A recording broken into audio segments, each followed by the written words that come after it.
Okay, so we are back for the third episode of the Web Sputters podcast. My name is Nathan Thomas, and I am once again joined by my lovely co-host Leon. How you doing? I'm doing great today. How you doing? Yeah, I'm doing good. It's been a huge week for comic book movie news. So let's hope we'll try and keep this down to a shorter As episode length. short as we can. Yeah. Yeah. All So right. not much has happened. Last week it was dry, it was a drought, but look at us now. Yeah. Cool. So I'm doing the news section today. He's the boss. Lay it on me, So chief. Daredevil. Um, this is actually from last week, but we missed it. Bro. And you somehow, I don't know how you didn't see this. So a few little things. Number one, the Born Again season is 18 plus rated, which is the same as Punisher season 1 and 2 Yeah. and Daredevil season 2 and Iron Fist season 1. Whereas things like Iron Fist Defenders, season Luke 1 Cage, was 18. yeah, it's like if you get one episode over 18, then the whole season is rated as 18. I remember there So was apparently one of sweet, their seasons was there was a whack. sweet hatchet Episode, sorry. fight. Yeah, in season 1. Yeah, But interesting. Okay, go on. yeah. Moon Knight is a 12 plus, despite us being promised gory ass action. But Jessica Yeah. Jones, Luke Cage, Defenders, they were all 15 plus, as well as the rest of Daredevil. But season Yeah. 2 and this upcoming season are 18 plus. So we're gonna see some good stuff, I think. Okay. At least once, at least in one episode, we're gonna get some 18 plus action. Um, but yeah, so I have some comments from the showrunner. So number one, he's talking about Daredevil space in the MCU and the possibility of other characters and stuff. So he said, I have plenty of leeway up until I hit the larger scale plan for the MCU. So I try to ignore some stuff from the wider universe. We establish a very specific Daredevil, both in terms of his dilemma, down to the suit, and where we're picking him up in his life. You can say that Daredevil's canon in the MCU. Those other events in No Way Home and She-Hulk, they all happened.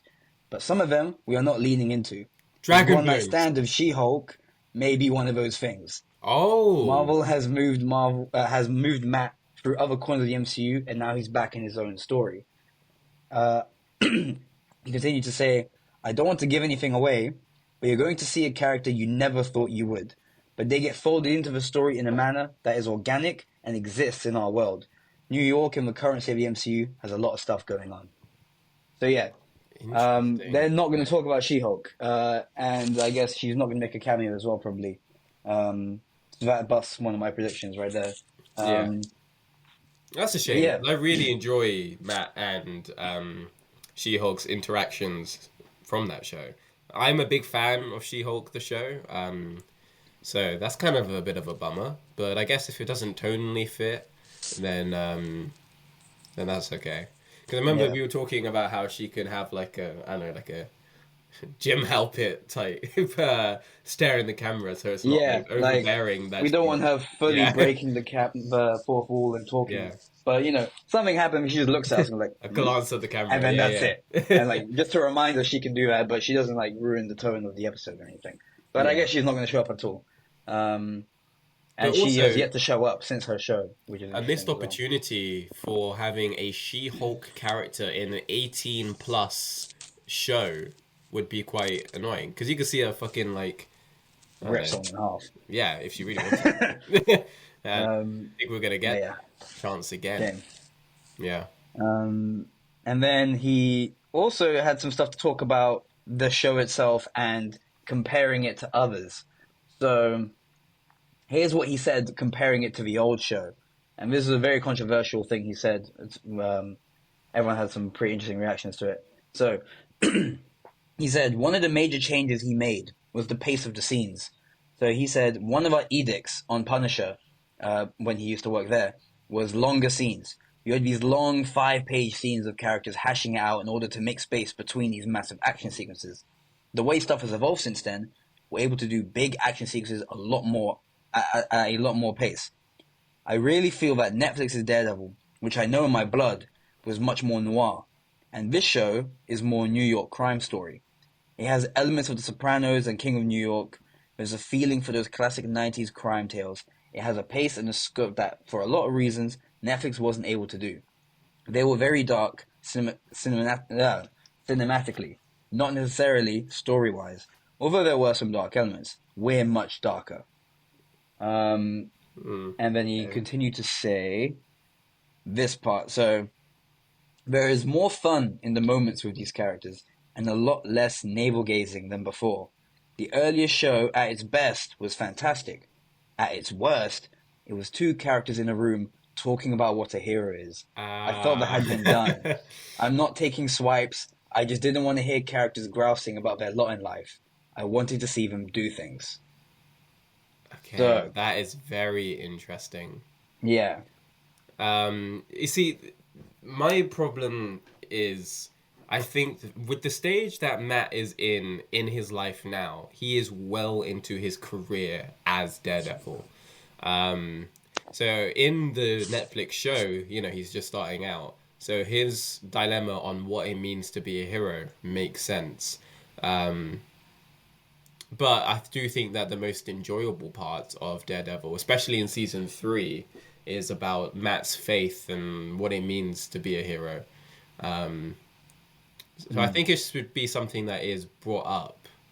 I just wonder what aspect he specifically means, though.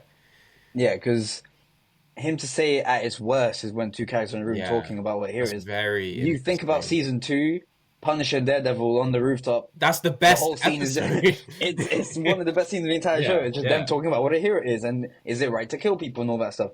Now, it has been done. Maybe you don't need to do it again because unless you can find a new topic. But you know, him to then just say, "Oh, that's when the show is at its worst," is a big misunderstanding of the show for me. Yeah, and it has that worries me a little bit. A little bit of doubt right now in the show. As well as when he was talking about this show is darker than the old one, he was saying they were only dark cinematically, not necessarily story-wise. Did he watch with the some show? Dark, I'm confused about that as well.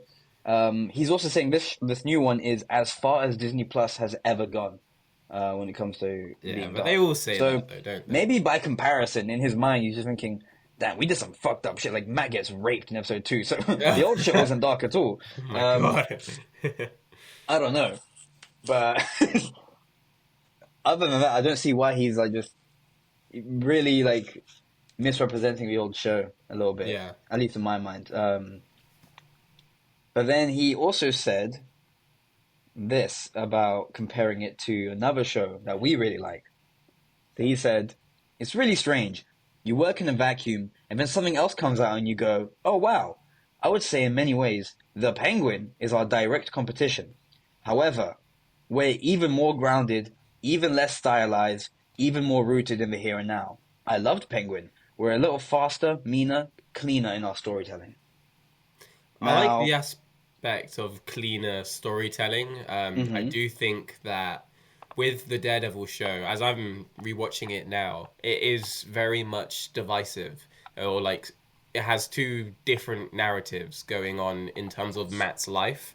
I think that the Punisher stuff on its own and the Elektra stuff on its own are so great in season 2, but then when you mix them together in one season, it feels a bit messy.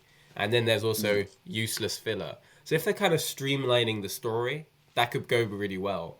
But we'll see. But also, in terms of it being more grounded than the Penguin, that's very, very interesting, because the Penguin's just a regular guy. Matt's an actual hero. What does he mean Matt by that? has superpowers. Yeah, exactly. I want to see him swinging around.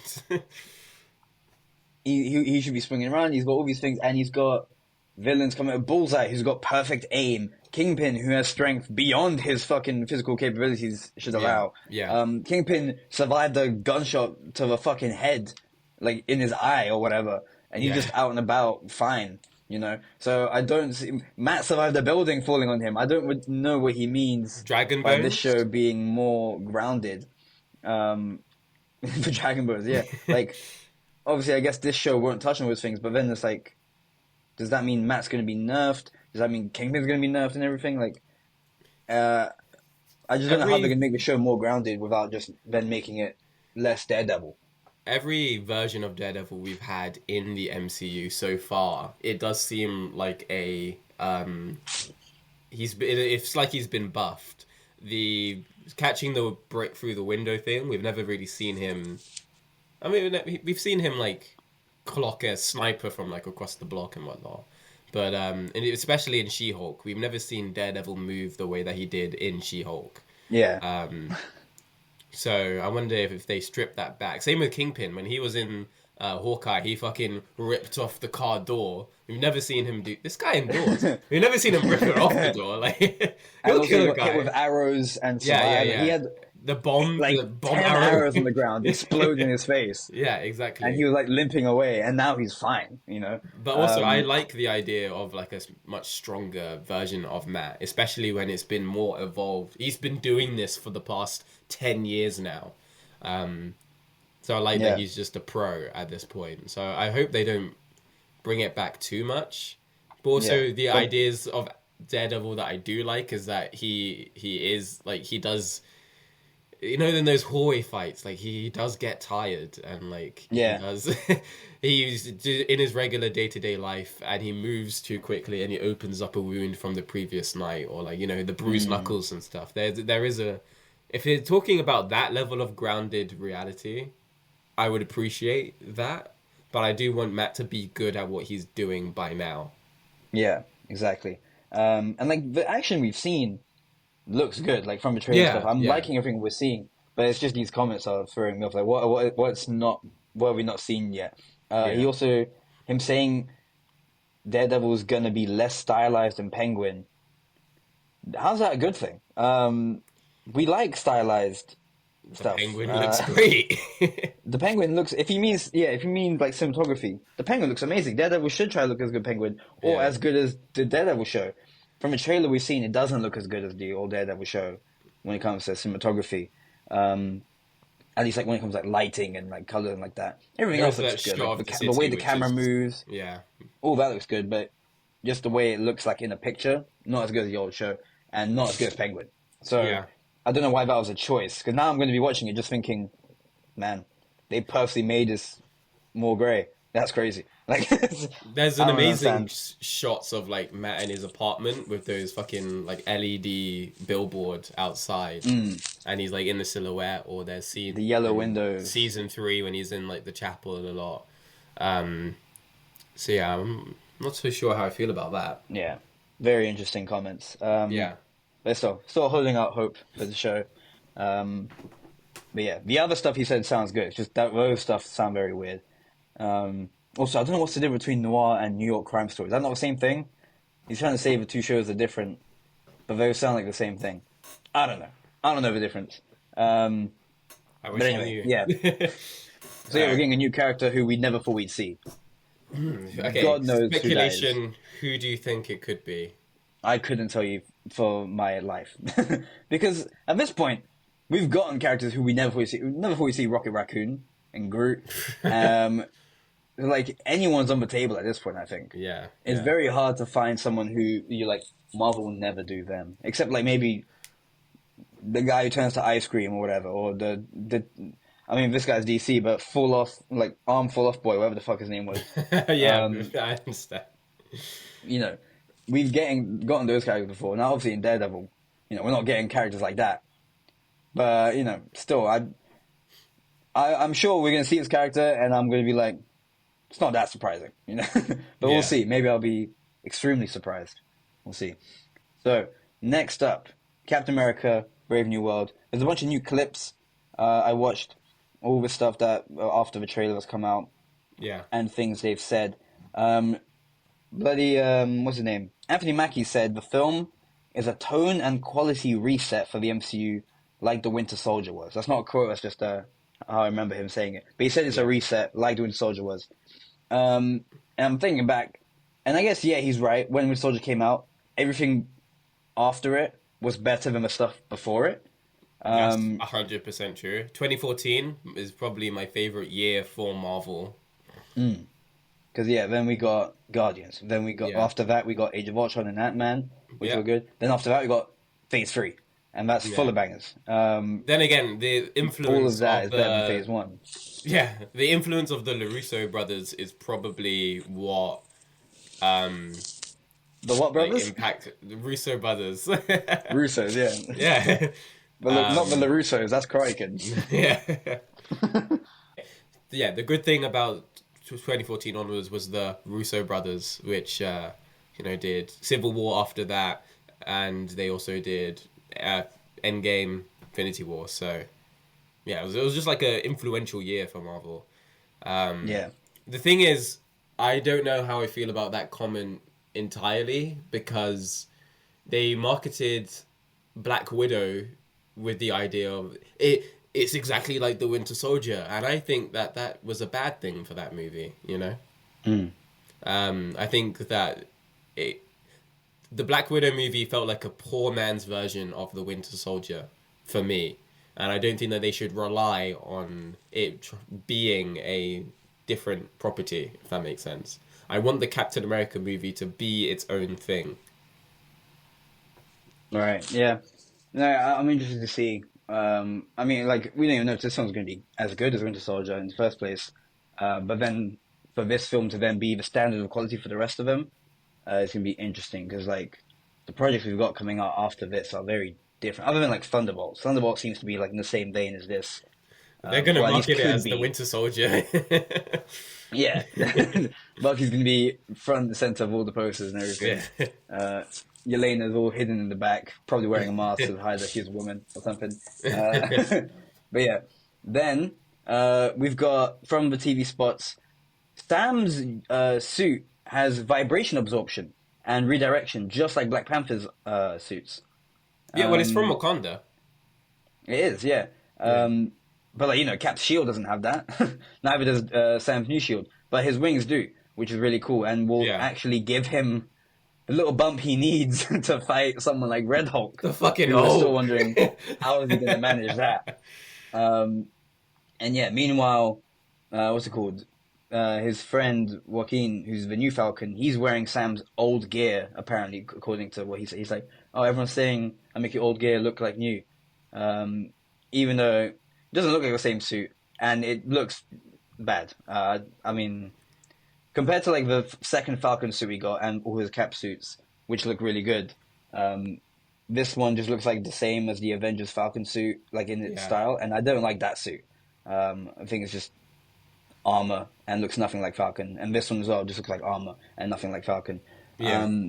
But yeah, also Ross, General Ross, played by Han Solo himself, he wants to bring the Avengers back, which is interesting because he's the one who wanted to disband them or to control them or whatever with the Sokovia Accords. And like Sam obviously brings that up and everything, and then it leads to them discussing like, well, if we disagree on something, if we do bring the Avengers back, and then you want us to listen to you, and we disagree, then what? And it's like, we'll sort it out when it comes to it. We'll figure it out together. Don't worry about it, kid. That ain't. I don't think that's happening, obviously.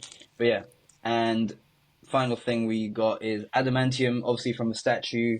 Yeah, very Tiamat, interesting. whatever, from Eternals. Yeah, it's very clearly a new thing, adamant. Like, there's not like, oh, it's a statue made of like the adamantium we know about. It's like, this is a new statue and we're calling it adamantium. Yeah. So which what means does this Wolverine's mean out for there. Wolverine? Yeah, he's got bone claws out there.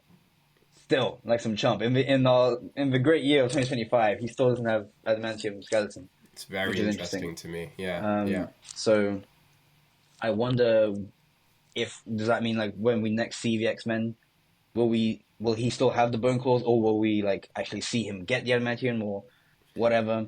I don't want to see another X-Men Origins Wolverine like situation, to be honest. Like, I've seen him do it once, and it was bad. And it was bad. I mean, ideally this one would be good, but you never know. Yeah. So yeah, that's all I got for Cap. Jurassic World also got a new trailer. Jurassic World Rebirth, or whatever it's called. Yes. What did you think of that? Okay, so this is very interesting. For me, I love Jurassic Park. 1993 is the best movie. It's a movie that I put on all the time, and it fills me with a sense of wonder and awe. And in terms of Jurassic Park: The Lost World and Jurassic Park 3, I genuinely like them. I know they're a bit controversial, like indecisive, but I really enjoy that trilogy. And in terms of the Jurassic World trilogy, I dislike those, but for different reasons. So in terms of Jurassic World Rebirth, I'm a bit confused on what this movie is trying to be exactly. Have you, if I remember correctly, you've seen Jurassic Park? I've seen Jurassic Park and I've seen Jurassic World, and that's Okay, it. I've not seen right. any of their sequels, but I'm confused on why is this one also called Jurassic World when it's clearly like another refresh or reboot, whatever you want to call it, I don't just like think Jurassic World was. I don't know if this is exactly a reboot or not. It doesn't seem for context. At the end of Jurassic World's the third one, well, it had a really stupid name. Like Dominion or some shit. yeah, Dominion. Thank you. Yeah, yeah. In terms of Jurassic World I Dominion, haven't even at seen the end of it. that movie, all of the dinosaurs are just out there in the world, loose. Hmm. So maybe this is a reboot. I don't know. Like I mean, with Because a they name say like all the Rebirth dinosaurs are are on this isolated. island, and Yeah, the problem is, Leon, in the Jurassic World movies, the Isla Nublar is destroyed because of a volcano. Um, right. and Classic. in exactly classic dinosaur move. Um, but with the okay, so in Jurassic World, I've explained this so poorly. In Jurassic World, they have said that they've moved all of the Isla Sonar dinosaurs on Isla Nublar. So there's no dinosaurs in Isla Sonar, which is Site B, which is where the Lost World and Jurassic Park 3 takes place. Okay. Um, but when they say in this trailer that they went to the original research facility for the original park, you could only assume that that means Sonar. But there's no dinosaurs on that island in the continuity of the 2015 trilogy. So I actually have no clue. Um, I think that this is a dying franchise, and I wish it was Yeah. extinct. I I wish don't know it how would they just go still make so extinct. much money But the when thing is, I'm the watching this reviews keep coming in trailer. really badly. Yeah, I'm watching this trailer and I'm like, this is stupid. But also, there is that small part of me which likes dinosaurs, The and dinosaurs do that's look cool. The how CGI they always get looks me. good in this Oh franchise. man, they okay. So the dinosaurs look great. Also, I'm not sure if you knew this about me, but my favorite dinosaur is the Spinosaurus. It's an aquatic dinosaur. It's got Yeah. the big arch on the back, and there's a bunch of those in this trailer. So you know what? That excites me. I don't like the idea of them just kind of like springboarding a star that we already know, which is in a Marvel movie, and expect us to go and love this new movie. Yeah, I'm This starting to get feels some exactly deja vu like here. yeah, 10 years ago, Leon. 10 years ago, It this was 10 years happened. ago. I know. Um, the only thing which I am betting my ball sacks on, okay, so this is fucking my hit prediction for this episode is that in this movie we are going to see a human hybrid like dinosaur. I just know it for a fact. I could feel it in my bones. Interesting. What do you mean by human hybrid dinosaur? Are we talking I don't know to what like degree exactly. Minotaur type thing or Centaur type thing or Okay, like so you know in the Jurassic World movie, they hmm made the Indominus Rex. This is a Indominus, yeah. genetically modified dinosaur, and they were really shady about what they put inside of the dinosaur. They put It was like everything in that it's like it's bitch. T Rex and it's like frogs and shit. But when they were being shady, I was like, oh damn, it's gonna be revealed that they put a human DNA in the dinosaur, and that's why it's so clever. Turns out they just put raptor DNA, which wasn't actually a big surprise because fucking look at it. It looks like a massive velociraptor. Like I remember seeing it sitting there in the movie theater, like what the hell? Obviously it is. Fucking morons. Oh well. I think the big like plot twist in Fallen Kingdom, which is a movie I actually like, is that Hammond's business partner uses makes a clone of herself. So cloning exists in this universe, and apparently that's where Hammond ethically draws the line or some shit. But I really thought that they're going in the direction that they're going to have a like human hybrid type dinosaur situation going on. But the only thing is, in this trailer, there's a shot where they're in a red room and you see some sort of dinosaur creature like coming towards the glass, and that's what I think it could be, unless I am proven wrong. But yeah, I feel like that's where this might go. What do you think would be the effect of having the human DNA of a dinosaur? What would it make it different to the others that we've I seen? don't know. Maybe it'd be like smarter or some shit. They It still, talks. you know what? I I'm the wouldn't even. dinosaur of this movie. I'm the Everyone's like, dinosaur, oh bitch. no. I wouldn't be. I don't know. I'm not too sure. And we still, once I figure out where this movie is set, then I could like make a more accurate prediction. You know. Yeah, it's very confusing right now. Yeah, I don't know what a lot of it means, because there's callbacks to the original Jurassic Park. There's also a shot where they're looking at a Velociraptor's feet from underneath the like kitchen tables, and that's the like exact shot from the kitchen scene in the first movie, which I think is amazing. We should definitely do a Jurassic Park episode.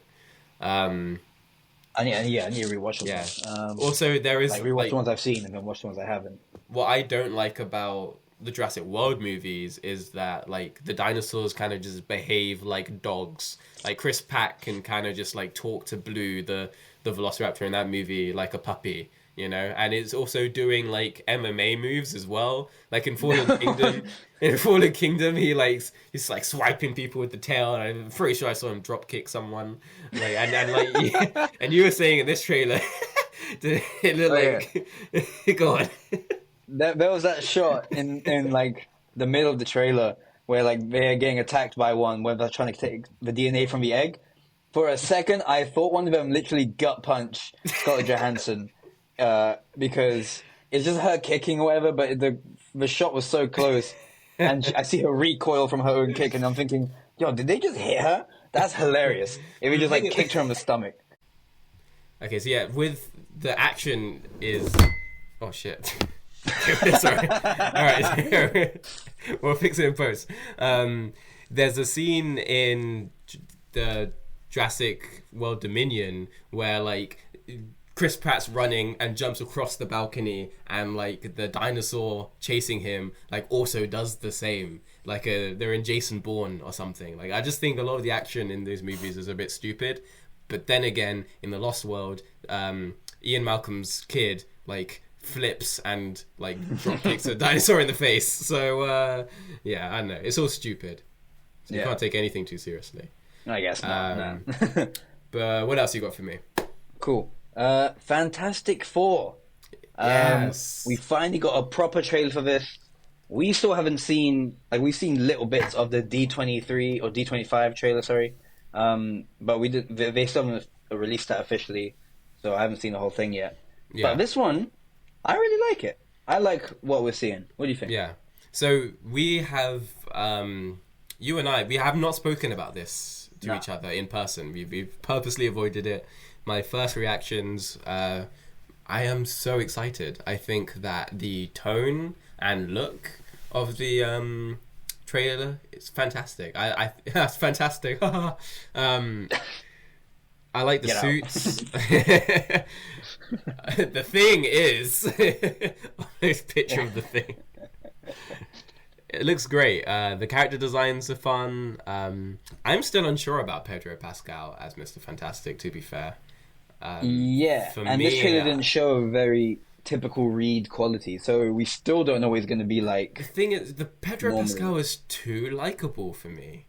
And, like, as the Mandalorian, I loved him so much. And I think that he was so incredibly cool in Game of Thrones. And Joel is a character who you're not meant to, like, I guess not root for, sympathize with to a degree. Actually, that's wrong. But I like Joel too much, okay, as a character. His version of Joel, that's a whole other story. But I don't think that Pedro Pascal can play unlikable. And for me, I have always found Mr. Fantastic to be kind of a douche. He's kind of a dick. Or, not really a dick, he's just busy. That's my idea of Mr. Fantastic. Very insensitive and he's thinking about cosmic problems and shit. His priorities all over the place. Exactly, and that's why his wife got rizzed up by Namor, you know? Because he was busy, okay?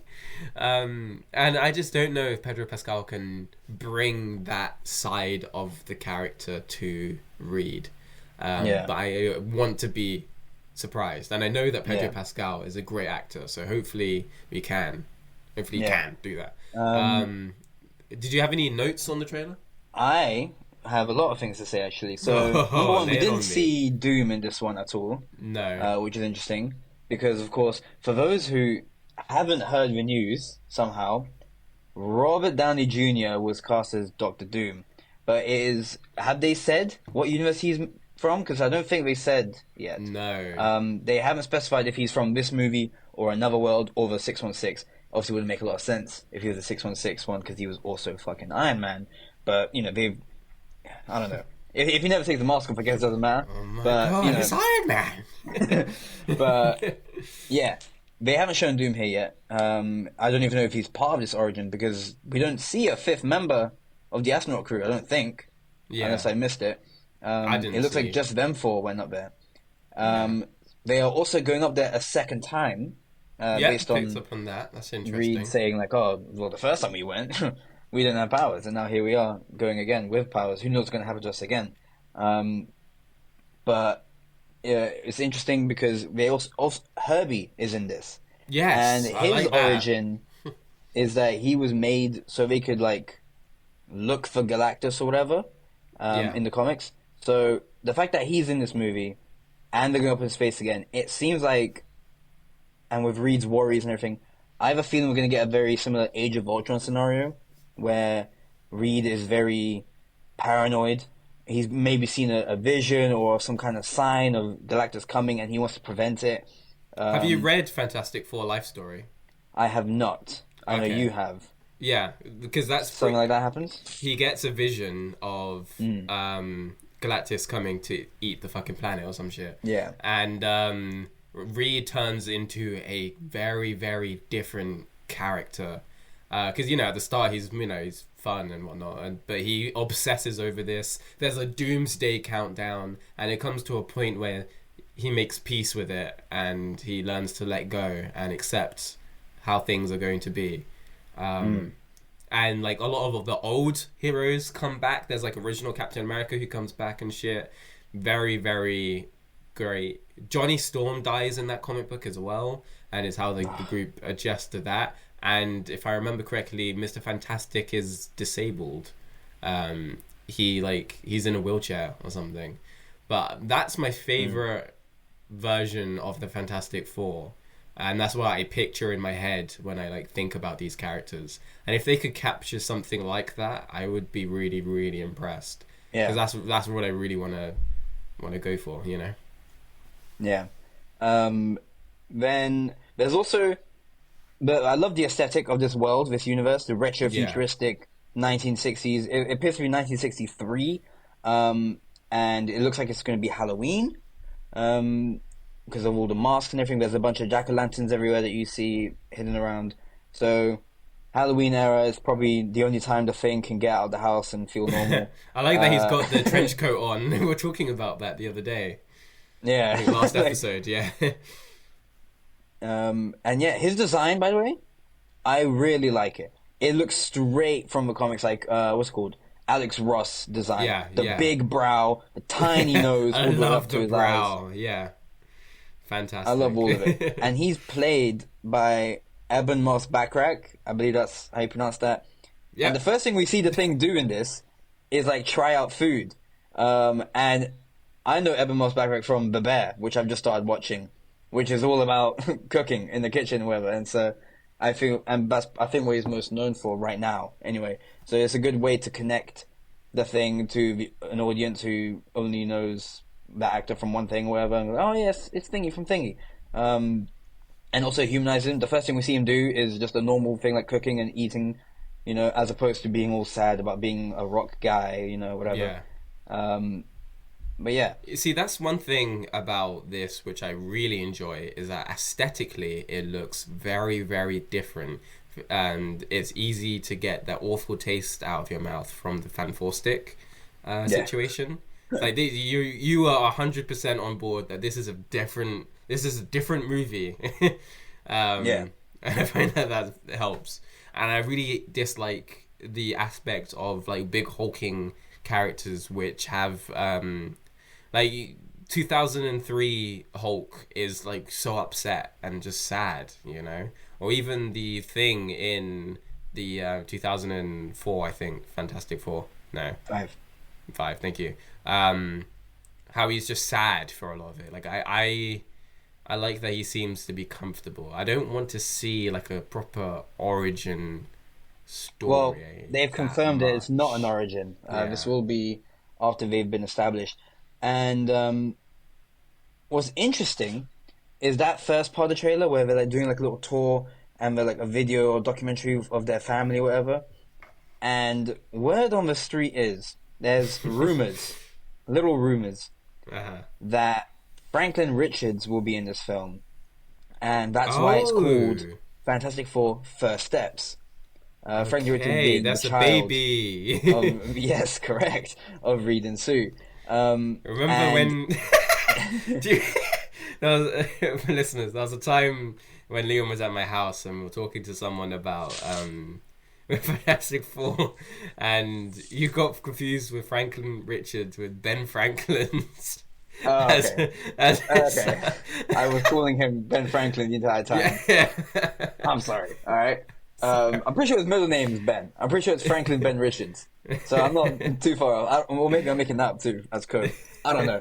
The point is, First Steps, we're getting a baby. We're getting Franklin. So we're getting his origin as opposed to the team's origin. I like that. At least that's what it seems to be.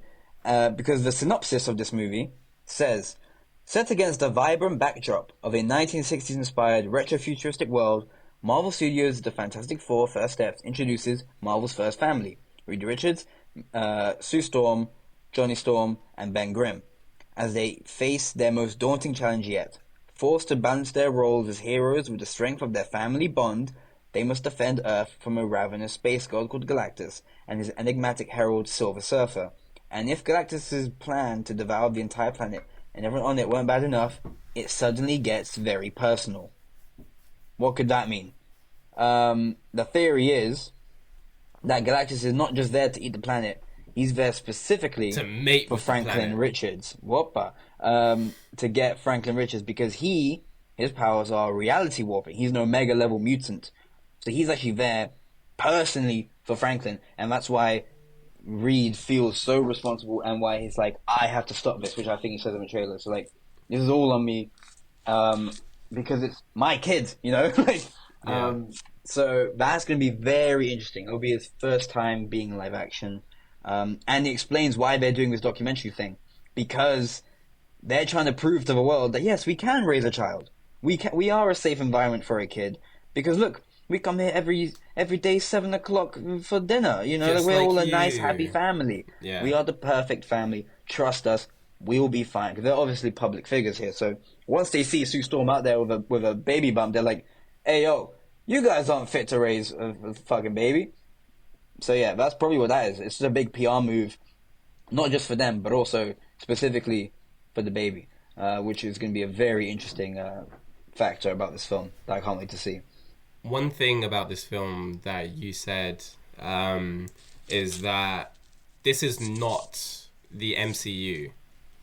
Mm-hmm. Exactly. Yes. Well, it looks, 616. It's not 616, and it also doesn't look like it.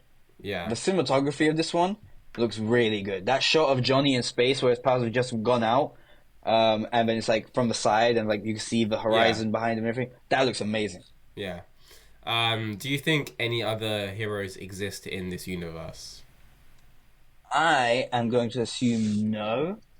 Um, and I think because I think there's no point because I think this world is so dead. Um, Oh, this universe is a goner. I'm Galactus is in guaranteeing it. this. This is my big prediction for this Okay. one. This universe is a goner. There's apparently rumors that like at the beginning of the movie they're going to be taking out a bunch of villains like easy peasy, kind of like what we were going to get with Sam Raimi's Spider-Man 4. You just put in dudes in jail and whatever, and it's easy peasy. Yeah. And then later on, it makes it more impactful when he loses. The same thing's going to happen here, I think. They're going to be taking out chumps like Mole Man and whatever, and jabronis like that. And then Galactus comes, and they're going to lose. They're going to have to escape the reality, jump to 616, and watch their world die behind them. Well, you can also see that's my the prediction. like wormhole thing diagram on the blackboard, which Reed is working on. Yes. So that's pretty cool. Yeah, he's working on wormholes and stuff. So I think for sure, especially because their son can do reality warping stuff, I wouldn't be surprised if they somehow like he's got his tech there, but it's like it's almost on the way to being able to do something, but it doesn't do much. And they're about to die, and then the baby just like sneezes or burps or something, and then the machine like combined with the machine, boom, they open up a portal and they just jump in, and Reed's like, well, no, and then you just have to leave, and then boom, their world gets destroyed. Is And it now like a they're in Jack 616. situation? I feel like it's gonna be Jack Jack style. Yeah. Because it's just I don't know when Franklin gets his powers in the comics, or how old, but unless it's filmed as like a big time skip to where he's like old enough, which I doubt, he's gonna be a baby, like brand new from here, and we need to see his powers at some point for this whole like it gets personal. Galactus is here for him thing to even be worthy. Yeah. But yeah, that's my thoughts. Also, it's interesting. Reed doesn't stretch in this trailer at all. We don't see him No. with his powers once. Very I bet he can do it. I'm sure he can. Yeah. Yeah. But I like the idea that he just doesn't like to do it often around Ben because, like, you look at me and my awesome power. I can make my dick 10 inches. Meanwhile, you, look at you. Yours is probably a couple of rocks stacked on top of each other. Sucker. He just doesn't like to show off. Pebble. Meanwhile, Johnny, all he does is show off. Yeah. By the way, that shot of him, like, jumping off the balcony. He flaming didn't say past and flame doing on. a lens flare and like the grime on the camera. I liked all of that. That looked really cool. It does look everything that I've seen. I'm like, hell yeah. This all looks so good. The music, Michael Giacchino, who also did Incredibles. So no duh, they're like, yo, we He's gotta back. bring him for the Fantastic Four. He's here, and yeah, it's such a good theme. That choir at the end that sings Fantastic Four, like the name, love it. The whole thing, I love the whole thing. Yeah. He never yeah. misses. Exactly, never. And yeah, the suits, I really like them. They're like the 1980s suits, but with like a brighter blue instead of like the dark blue or whatever. And it's like a combination. They all have unique versions of that suit. They're not all just like wearing the same thing. Yeah. They're slightly different between each other. So yeah, I really like everything I'm seeing so far. There's the I just shot like to of see more. the thing running as well, and I really like Yeah. that as well. And he's wearing like actual clothes. Yeah, I have a feeling eventually he'll become the shirtless thing we know. Maybe not in this film, maybe in the next one. Because Yeah. obviously it's definitely Reed's way again of trying to make the thing feel less like an outsider. You're one of us, you got a uniform just like us on your top. Boom. See, we're all public figures because obviously you can't hide your powers, so we're not going to wear masks. Boom. We are all public figures now, not just you. Boom. I'm not going to use my powers a lot around you because I don't want to be a dickhead about it. He's so guilty about it that he's doing all these things. And then eventually, Ben's just going to make the point like, dude, I appreciate all that, but I'm over it now. It's fine. Like, eventually it's happening. I'm fine. And then He's like, I want to something's different here. It's your take this hair. damn shirt off. It's your hair that's different. He keeps like buying Ben clothes that are like his old size, and he's like, dude, like what? You don't look any bigger to me. Trust me, it's fine. But yeah, I think eventually he's gonna ditch the shirt and be like, I appreciate you trying to make me feel like it's part of family, but I already do. I feel like it's part of his family. I don't need you to do all this extra shit. Yeah. That's just a minor thing. If he never takes the shirt off and he wears the uniform for the rest of the his existence in this universe. I don't care. Yeah. I'm fine with him not being shirtless. We've gotten the shirtless thing already. We've got a naked thing before. We've seen a lot. We've got all the things now. So yeah, we're good. So yeah, that's all I have for news. The trailers and the showrunner statements. Should we get into... can move on to Invincible? Yeah. Right before we do that, I want you to do a little blind ranking. Little game here. So, I'm going to send you some images. It's 5, and it's superhero costumes. I want you to rank from best to worst. Oh, okay. I'm going to send them to you in a random order, just in case so you can like refresh your memory what they look like.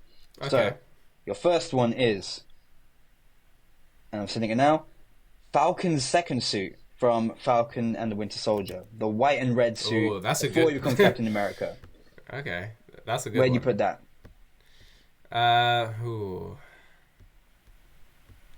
Let me see it again. What did you send it on? Discord. No, Discord. All right, let me have a look at this. I'll edit it. This is a bit faster. Okay. Okay. Okay. Oh, so the Falcon suit. Yeah. That is. You see, when I saw this episode, I was like, if they never touch Anthony Mackie again, I will be okay with that. This suit, they gave him a sick action scene, and this costume looks great. It was all good. Is this out of 5? You said. No. Rank it on 1 to 5 before you know where the rest are. Solid 3. Okay, so you're putting at number 3. Cool. Yeah. Now the next one, I'm giving you the Night Monkey suit from Far From Home. You know, people hate that suit. I actually quite enjoy it. I wear it a lot when I play Spider-Man PS4. But it's not Spider-Man, and I think that you've got some better ones coming. So I'm gonna put this one at number 5. Interesting. I think it works for what it is, but it's it's not Spider-Man. Well, the next one I've got for you is the 2011 Green Lantern suit from the Ryan Reynolds movie. All right, number 4. Praying 2 and 1 look better. Okay, well, these next two. The next one I've got for you is the Batman Begins suit. Oh, okay. You know what? People have come around on this suit a lot. I think that it makes Christian Bale really it's bigger, He feels like Batman. I do think that the cape is too clothy. And I don't think that the logo stands out enough. So for that, safe number 2. I'm happy with that one. Well, then the final pick I got for you is the yellow and red Daredevil suit. Oh, okay. She-Hulk. You know what? I don't hate the mustard, ketchup and mustard that much.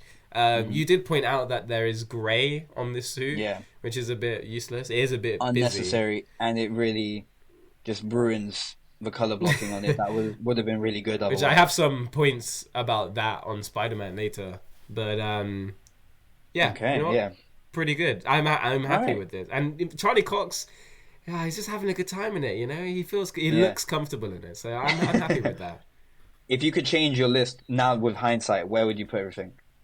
I'd probably put Falcon at number 1, followed by Daredevil, Batman, Night Monkey, and then Green Lantern. Okay. So basically all of them are in a different spot. The Green Lantern suit, I don't hate, actually, to be fair.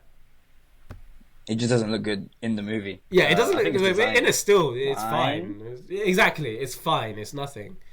Yeah, it's not great either. But yeah, I mean, the glowing lines on it are pretty cool. But other than that, anyway, now let's move back into Invincible. And then I have another thing after that before the next section as well. So yeah. Okay. Spoilers for Invincible Season 3. So, at the time of recording, 3 episodes of Invincible Season 3 has just dropped.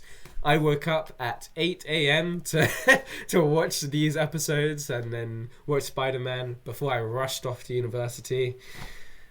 And yeah, you know what? I do not regret any second of it because, dude, Invincible is so fucking good, man. I love this show. Always has been good. Show. Always will be good at this point. I don't see how they can... How they can lose faith. Yeah, exactly. jumping back into the world of all the characters, I realize how much like I have missed them. And the thing is, Invincible is something I don't really actively think about. With MCU, with DC, like they're always, you know, in my mind. I'm like, oh, you know, I wonder if we'll ever see this, that. But I feel like such a viewer. I'm an audience member when I watch Invincible, and I really enjoy that aspect. You know, I love Stephen Yeun. He was in The Walking Dead, and every time I hear this guy's voice, I'm just like, yes, Glenn is back. It's just good. I just have a really nice time, man. What were your thoughts on the first 3 episodes? Yeah, so I really enjoyed myself. I'm loving the most. The thing I like the most right now is Rex, somehow. Yes, Season 1, I hated this guy. And then Season 2, he redeemed himself at the end with his big action scene, whatever. It was crazy. But this season is building on that so much more. Not only do I like him more, all the other characters surrounding him respect him more and treat him nicer, and he's trying to be nicer as well. He keeps going like, that's what the old me would have said. I'm gonna do something different. But then he like, you know, it's not that much different. He's like, baby steps. He even says that as well. But yeah, I really like Rex right now. Yeah, I never thought I'd say that because I hated this guy before. There is something...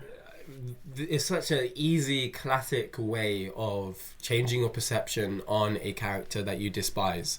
You know, they're built up to be the worst person you can imagine, and then you take everything from that character, or you put them through physical turmoil, and then you can actively see them trying to be a better person. Makes me fall in love with the character so easy. Like Steve Harrington is kind of like an example of that for me. Yeah. Jamie Lannister, Zuko in some aspects, like taking everything away from a character or giving them everything that they want and seeing how they respond it's perfect. And I really love Rex's character. I've got some notes on here. Let me whip these bad boys out. So I didn't go crazy with notes. I've got 3 points pretty much for each episode. For episode 1, I think that the power scaling is a bit weird. Because at the start of the episode 1, I love that Mark is actually locked the fuck in, you know? He definitely seems like he is a much better person than he was the past 3 seasons. And it's just character development. And he's grown up as well. He feels... Mark's character is very, very good in these 3 seasons. He's got an aura of responsibility and like knowledge, and he carries this weight with him in every scene. And I think Stephen Young's performance is genuinely great.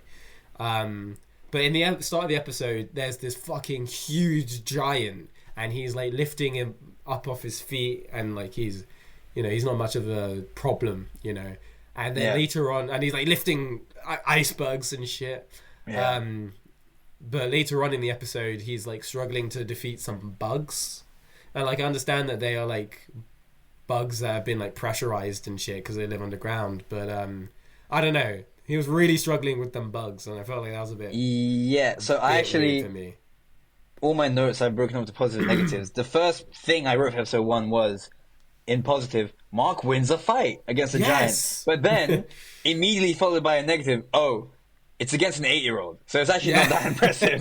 It's some 8-year-old who's been turned into a monster. So it's not that cool. And I now have to realize, he's a lot stronger. He's 138% stronger. Insane. And like 60-something% faster. And his endurance was 30-something% better as well. I love the training montage. I love that. Like that, him being locked in train. I love seeing superheroes train and how they get strong or whatever. Especially when they are Superman level. It seems to not do anything. Yeah, exactly. It seems to not do anything because he still gets his shit rocked every fucking episode. Oh my god, what is going on? No matter what.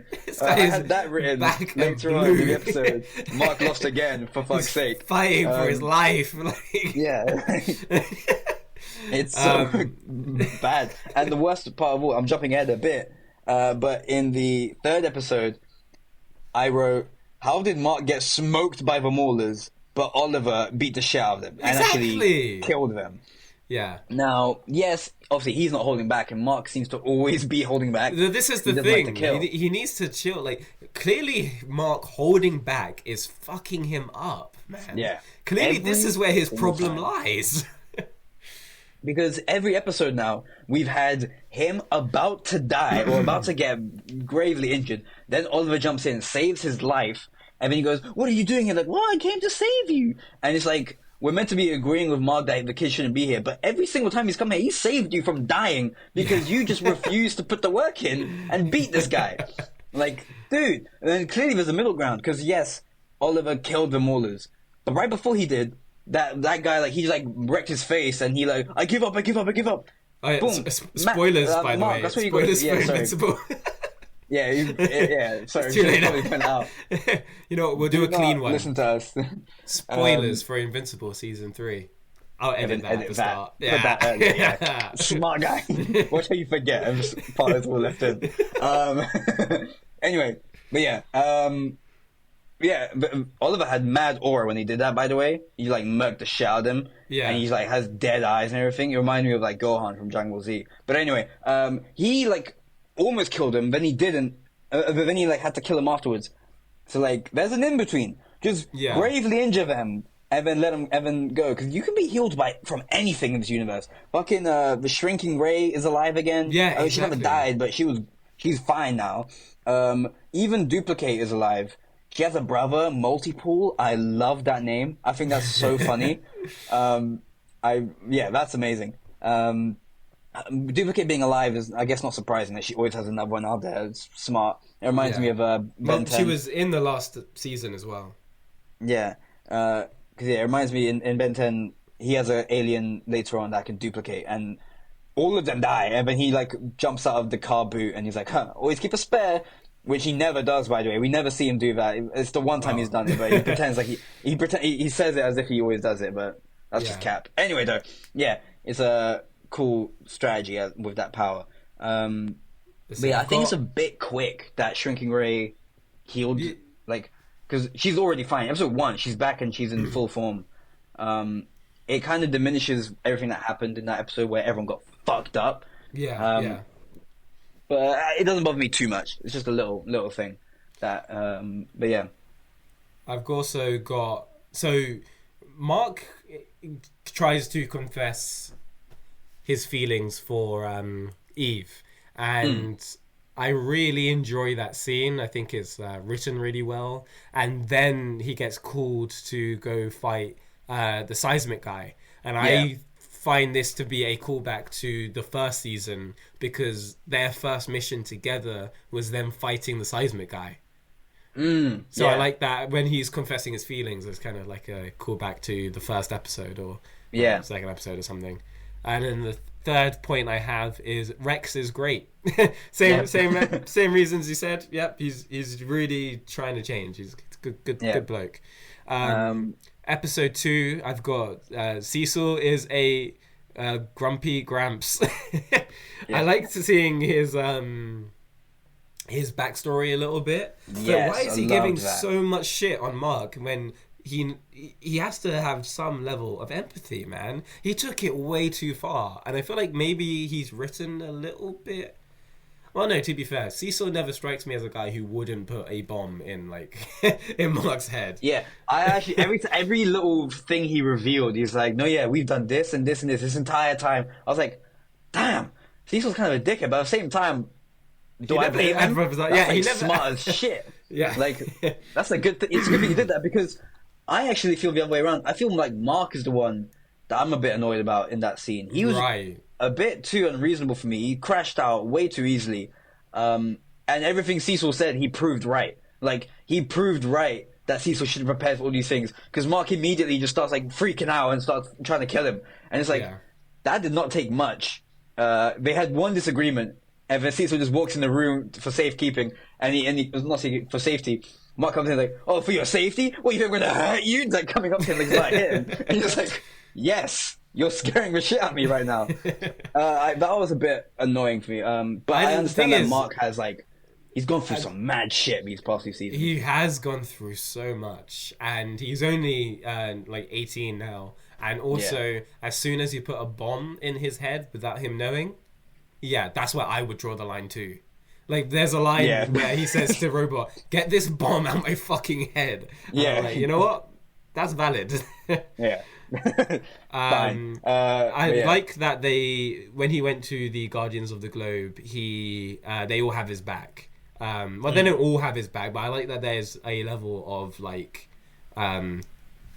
teamwork. If that makes sense.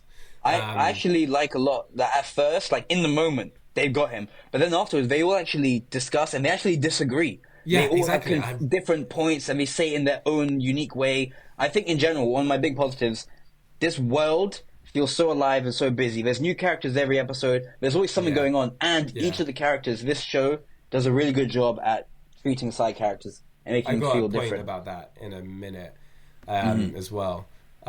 Also, what is perfect, Leon, what I thought was chef's kiss, is that in the end of that scene, it is a beautiful callback to the end of episode 1, because that is the room in which Omni-Man fucking murdered the entire Guardians of the Globe. And there's a shot close up with his face, and he's got like his arms up, and then it's replicated by Mark doing the same thing and going ham on all of those fucking robots. I think that's brilliant. I think it's so good. We're seeing Mark slowly, very slowly, becoming more and more like Omni-Man. Yeah. And we need to hope he can stop himself before he does. Yeah, he's pissed, man. He was so pissed. He was livid. Oh, my days. Yeah. I've also got Good for Debbie. I love Debbie. Debbie's so good in these episodes. Debbie's my favourite character. The guy she's dating, I don't know, it reminds me of like when Skylar White was dating that guy in Breaking Bad. Like, it's this kind of a similar... I don't know. I just found it... I don't know. In Breaking Bad, I don't like that guy, but I like this guy a lot. I like this Paul a lot. And also, valid response where he's like, "Fuck, man, I can't fly. Like, I can barely jog. My hair's spinning. My back hurts." I love that entire. I love Paul. That's real. I have him as one of my positives. Just him. I just wrote Paul. Love him. He's a great guy. So that's the main things I have for episode 2. For episode 3. I've got the great thing about Invincible is the random fucking characters in this show. So episode 3 opens with this unspoken, fucking heartfelt sort of side story about these two like bank robbers who are just trying to like live an honest and normal life, and like good things and bad things happen, and it's kind of like there's a beautiful symmetry with this like plant and how it grows and then decays, and how you fall into like old versions of yourself, and how it's easier to do something that's wrong, and then you're kind of rooting for them because they're begging on the streets, and then Mark fucking rocks the shit out of them. Like, he's crazy. Decks him off the camera. Yeah. And then like the guy in silence, he's like, "Oh shit, and then the title card comes up. Even though it's silent, so you know what he's saying. And there's so many things like in those scenes, you know what they're saying, and it's silent, and I love that every single side character that you meet in this show has so much depth that it feels like it's such an alive universe. This is the same reason of why I love Game of Thrones so much, because every side character can be the main character if it was just in a different perspective. Everyone's written so well. It really makes you engage with the with what's being shown. And this is where, like, I watched Spider-Man right after this, and I'm just like, damn, this is that's what's kind of lacking from this show, because it's it cooks so hard, man. It's so amazing. I watched it the other way around, so I didn't get that feeling just yet. But yeah, is that all your notes? Because I've got a bunch as well. Pretty much. Oh, my last note is maybe Oliver is the kid you put a bomb. Bomb in. That was my last note. quite possibly. Probably maybe should do he's that, the kid that bomb in his head. The thing is, like, I understand that Mark went 17 years living as a normal human being, interacting with children his age, learning compassion and like sympathy and empathy, and Oliver is someone who's probably never really left the house, and he's an alien. And damn, he's really got fucking Omni-Man's genes in him. Oh yeah, he's definitely the villain of this season or next season or something. Yeah. He is bad news, unfortunately. He is bad news for the human race. Yeah. So and yeah, it kind of upsets me that because I was under the impression that like that the Thraxians, I think was their species name, that they were like a weak as hell fucking species. Yeah, but somehow he's stronger than Mark. He seems a lot better than Mark, or he's just not holding back. He's just got a screw loose. It kind of reminds me of Damian Wayne a lot. Yes, it does. I think that's intentional. Where Damian Wayne kind of looks like not him right in the head. Yeah, exactly. He fucking killed the Maulers. Also, are the Maulers dead for real? Because they've died like every season so far. They have died like every 3 episodes. But yeah, I wouldn't be surprised if they did actually die for real this time. I think that the episode should have ended when Oliver said, like, you know, was Dad wrong? I think narratively that would have been a better ending than just watching just where they ended with the thing exploding near the house. Because like when he said that line and it cuts to black, I was like, oh shit. And I thought the episode ended. I was like, damn, yeah, same. I just want to know what happened next. But it well, fine. This is what happened next. Like, yeah, okay. Exactly. They're all hugging and shit. I was like, okay. Yeah. And the last thing is, Amazon has adverts, and that sucks because I paid. Oh my days! Yeah, it really pissed me off. It really pissed me the fuck off. Oh my days! I'm just like, I mean, I could upgrade to ad free, but damn, what are they doing, man? Half the stuff on Amazon you can't even access anyway. Oh, fuck off! It's Amazon Prime sucks. Yeah. But anyway, yeah. So what's yours? What do you got? I'm gonna speed run this. So episode 1, my negatives were only Mark's still losing to every fucking fight. The animation still sucks this season. Like it's the same as the first 2. Yeah. Bland and not fluid or anything. But then the positives. The training montage, I loved that. Multiple, funny. Doc Seismic, his patience. He's been incarcerated for so long, and now he's gotten out. And he's just sitting there meditating the entire time, but like, it can't be him. What's he gonna fucking do? And he proves everyone wrong. And then he's actually like almost wins the whole thing as well. Like I love that. I love when a villain is scheming for a long time. Every single fight in this show, I don't know what's gonna happen. Like I do not know. Except we know Mark is gonna leave bleeding. That's the only thing we know. But yeah, because it reminds me in The Flash. There's a character in like season 6 something, like Blood something. I forgot his name. They put him away, and he's like, "This is all I'm playing the long haul." And then it's like, damn, and we don't see him until the final season. So it's like, okay, what was his big plan? And it's like, okay, how did he get out? He just got out. Okay, cool, fine. What's his big plan? It's like kind of just do the same thing. He just put blood in the dude, and then also exploit someone else's powers that he should have had no idea they could do that anyway. So how was this tied to his plan? What would he have done had that character not had that ability? It made no fucking sense. It was just like, it was a good episode. It was like the only good episode in that season. Flash really fell off. But it didn't make a lot of sense. And it didn't feel like there was a plan at all. It just kind of like, he just happened to get out and it just happened to work out for him. Okay, whereas this one, he actually had a plan. He explained how he got out and everything, and he knew exactly what he was doing. He eventually lost anyway, but, it felt satisfying for him. He earned it. Yeah, he should have won. The show should be over. But yeah, I love seeing the variety of superhero heroes and their action when they all broke out of Seismic's prisons. Got to see all those cool powers. I saw one of them. He looked kind of like a reference to One Punch Man, because he had a red jumpsuit, a yellow cape, and he was bald. And that looks just like One Punch Man, who has a yellow suit and a white cape with red gloves, and he's bald. Maybe it's not. Maybe I'm just chatting shit. But to me, the first thing I thought, because he takes out 2 of those creatures in one punch each. And it's like, okay. I'm starting to think it might be like a tiny little reference to him. If not, then I'm chatting shit. But anyway, Seth Rogen's character, we only see him in this first episode, but he's getting strong as shit, which is cool. And I love Seth Rogen. Omni-Man is warming up to him, which is cool. Then the episode ended with that tension between Mark and Cecil, and Debbie and Cecil have had tension this entire time. And I love that. Then, episode 2. Also, the title cards. Every episode in season 1, they were getting bloody and bloodier. Then in episode 2, it went from the bloody one cracking open to reveal the blue and black from his new suit from this season. Which is how he leaves every fight. He's blue and black. Yeah, that as well. And then this season, they seem to be a bit more random because it goes from the black and blue to the yellow and blue. It seemed like it was glitching as well. Yeah. Then it switches to the grey and blue, which I don't know what that's meant to be. And then it switches to red and white, which, I mean, I guess that's Omni-Man, but, what's the grey and blue? I don't know.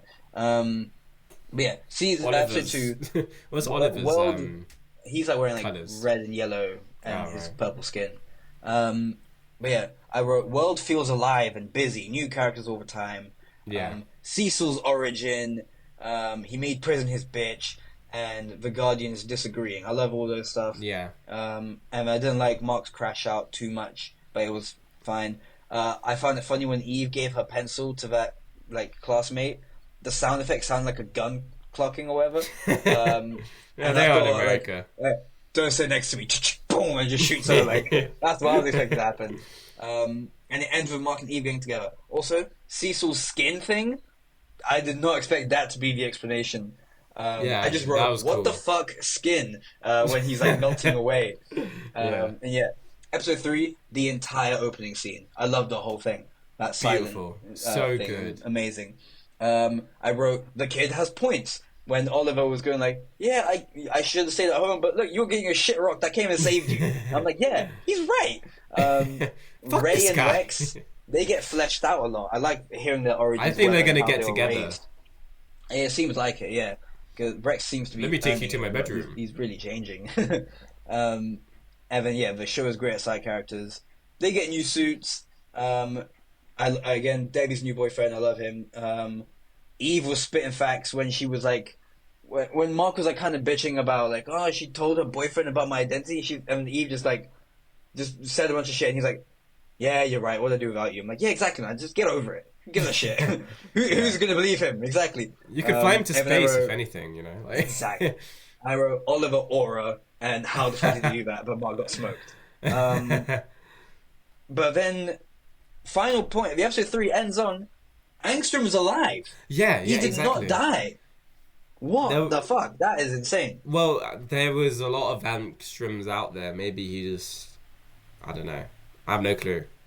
I guess we'll find out next episode. He's the only one with the big head, and this one definitely has a giant cranium, so I don't know. Head, bro. Yeah, who's to say? But yeah, I'm enjoying the show so much, I can't wait for the next one. Yeah. So yeah, that's all I have to say about Invincible. Yeah.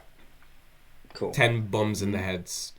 Oh yeah, take that however way you wish. I give all the episodes of this season a nice murderous little boy out of 10. Murderous little Oliver with aura. You put the bomb in that one. This guy needs to go. Okay, he's bad news, bro. Yeah. All right. But in terms of animation, we also got randomly 3 episodes of your friendly neighbor Spider-Man. Yes. So how did you find those? I actually am enjoying the show more than I thought I would from the first 2 episodes. Okay. I'm like the things they're doing differently. I'm liking the decisions. My favorite character right now is Norman Osborn. I love what they're doing with him right now. Also, I wrote these notes I wrote them as I watched them. So I have a prediction in the first one, which then gets proven right by the third. And I'm like, well, now I wish you didn't get all 3. I want to prove I'm smart or whatever. Not that it's like a big brain thing. It's pretty fucking obvious now that I look back on it. Go down your list, because I don't have many notes. So I have number 1. Every episode has a different the opening. It ends on a cover of a comic, and every episode has a different one. I really like that. Number 2, the opening theme implies maybe that Peter never wrestled. because he's wearing his restless in like one of the quick little comic pages. We see him lifting up this guy, this random thug who looks kind of like Crusher Hogan in the comics. This bald dude, big buff. He lifts him over his head in the same pose as the Ultimate Spider-Man's wrestling fight, but he's wearing his 616 wrestler fight costume. Right. So I'm guessing he didn't ever wrestle. He just wore that as his first costume. But there is a prequel comic for this show, which I have not read yet, and maybe that will shed some light on his origins. We should probably get to hearing about Reviewing that. that. There's also a reference to Tobey Maguire's Spider-Man crawling up the wall for the first time.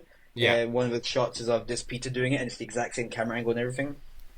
We see There's a bunch of few costumes in references to Tobey Maguire, because later on in one of the episodes, someone says, "I forget the part where that's my problem." Yeah. Or I missed the part where that's my problem. Yeah. Yeah. And then there's also like a shot in one of them, I think, where Spider-Man swings down past the road with like cars and everything, and it looks like the final swing of Spider-Man 1, where he like swings all the way down and then he goes all the way up to his buildings, whatever. Yeah. I like that. There's the suits on each issue cover in that opening. I recognize a lot of them. The Big Time Stealth suit, the Hornet, Prodigy, and Dusk suits, which actually appear in one of in the next episode as Norman's prototype designs. Yeah. We see the Scarlet Spider design, the Homecoming one, and it's got like webbing on it. And yeah, so it's very interesting. Those are all there. I don't know if he's worn them or will wear them, but yeah, we'll see. Yeah. And then, I'm unsure about Peter and Norman's relationship. I don't know. For me, I feel like it feels like Peter is not. He hasn't got enough behind his belt to be his own man yet, and I think with the title being Your Friendly Neighborhood Spider-Man, I don't really like the direction in which this show is going, because this is starting to feel more Mr. Starkey than like Peter being his own man. So I really hope that he distances himself a bit from Norman Osborn. I don't like the idea that Peter has access to too many things right off the bat, because this is still close to his origin story, and I think that he should fucking rock pajamas, rock a red and blue suit. I think he should have access to all of this high-tech things down the line, because I feel like this Peter just doesn't know responsibility yet. You know, he's getting things handed to him by Norman Osborn, and I'm not sure how I feel about that. You know, for me, Spider-Man is humbled, and he's his own bloke, and I'm not sure if I'm getting that vibe yet. Well, but I'm still enjoying this show. Right. Yeah. And I've kind of settled into the art style. It's looking a bit better in like the action stuff. When there's like sunset, it looks good. Yeah. You just reminded me, I have a little quote for this show as well. Because in our last episode, you said you hate that Uncle Ben has died before he get bit. I do.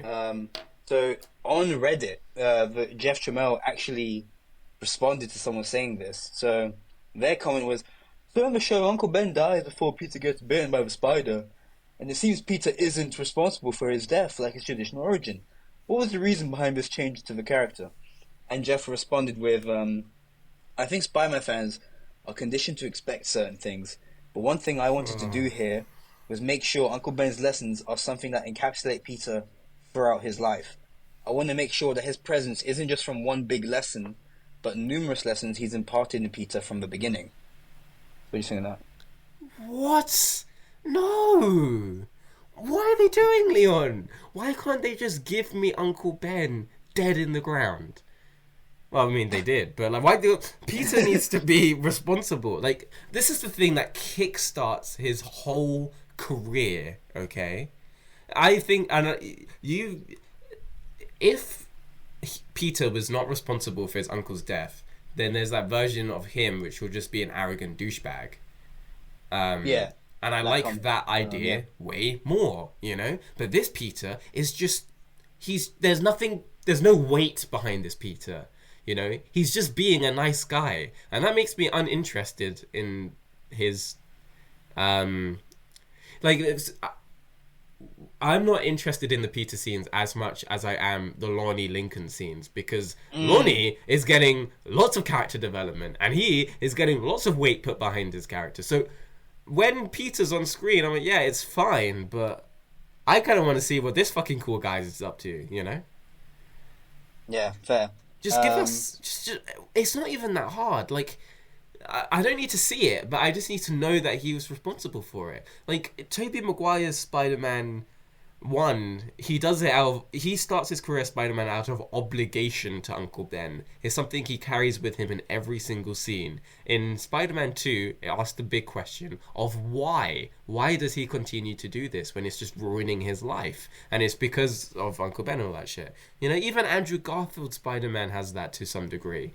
I don't understand why they keep getting this wrong. Because now Norman Osborn is more of a father figure to Peter than Uncle Ben. And if they're gonna scrap Uncle Ben entirely, why don't they just like make Aunt May his moral center, you know? The Insomniac Spider-Man has that work so much better for because Uncle Ben's already, you know, he's been dead for 8 years or whatever. But Aunt May's influence in Peter's life should be impactful, and she's not even in this show as much. Yeah, it just feels like they don't understand. Right now. Yeah, and he should, because look at the 90s show and Spectacular Spider-Man. These are cool people in his life, and I don't understand why they keep getting this wrong. Fair enough. I understand that it's a different interpretation of the character, but that's like the core, that's the skeleton. This is the bare minimum that I expect from a Spider-Man show. Yeah, I don't like... Peter's my least favorite thing of this show so far. Yeah. Surprisingly. Like... Because there are good things about it. I mean. Like, I like his hero values and everything. Like that in the first episode where he like lets that rob of the pizza place go or whatever. That was a great scene. But I just don't like his general personality as Peter Parker. As Spider-Man, he's fine, I think, actually. Well, the thing is, you've got this scene where Peter's going through Uncle Ben's camera, which I think is such an amazing idea. I love it. Yes, Property of Ben. He's going through it. I love that. But you know what? It would be even better if he felt guilty for his uncle's death, you know? Like, if he's going through this and he's like, man, you know, I'm sorry, Uncle Ben. Also, I was a bit worried of what he's going to find on that camera. When there was a picture of Aunt May, I was like, a kiss nice. to the camera, like, Where's this going? Put it down. Turn it off. Delete the gallery. Don't look back. It's fine because she's not blood related. Anyway, so yeah, episode 3.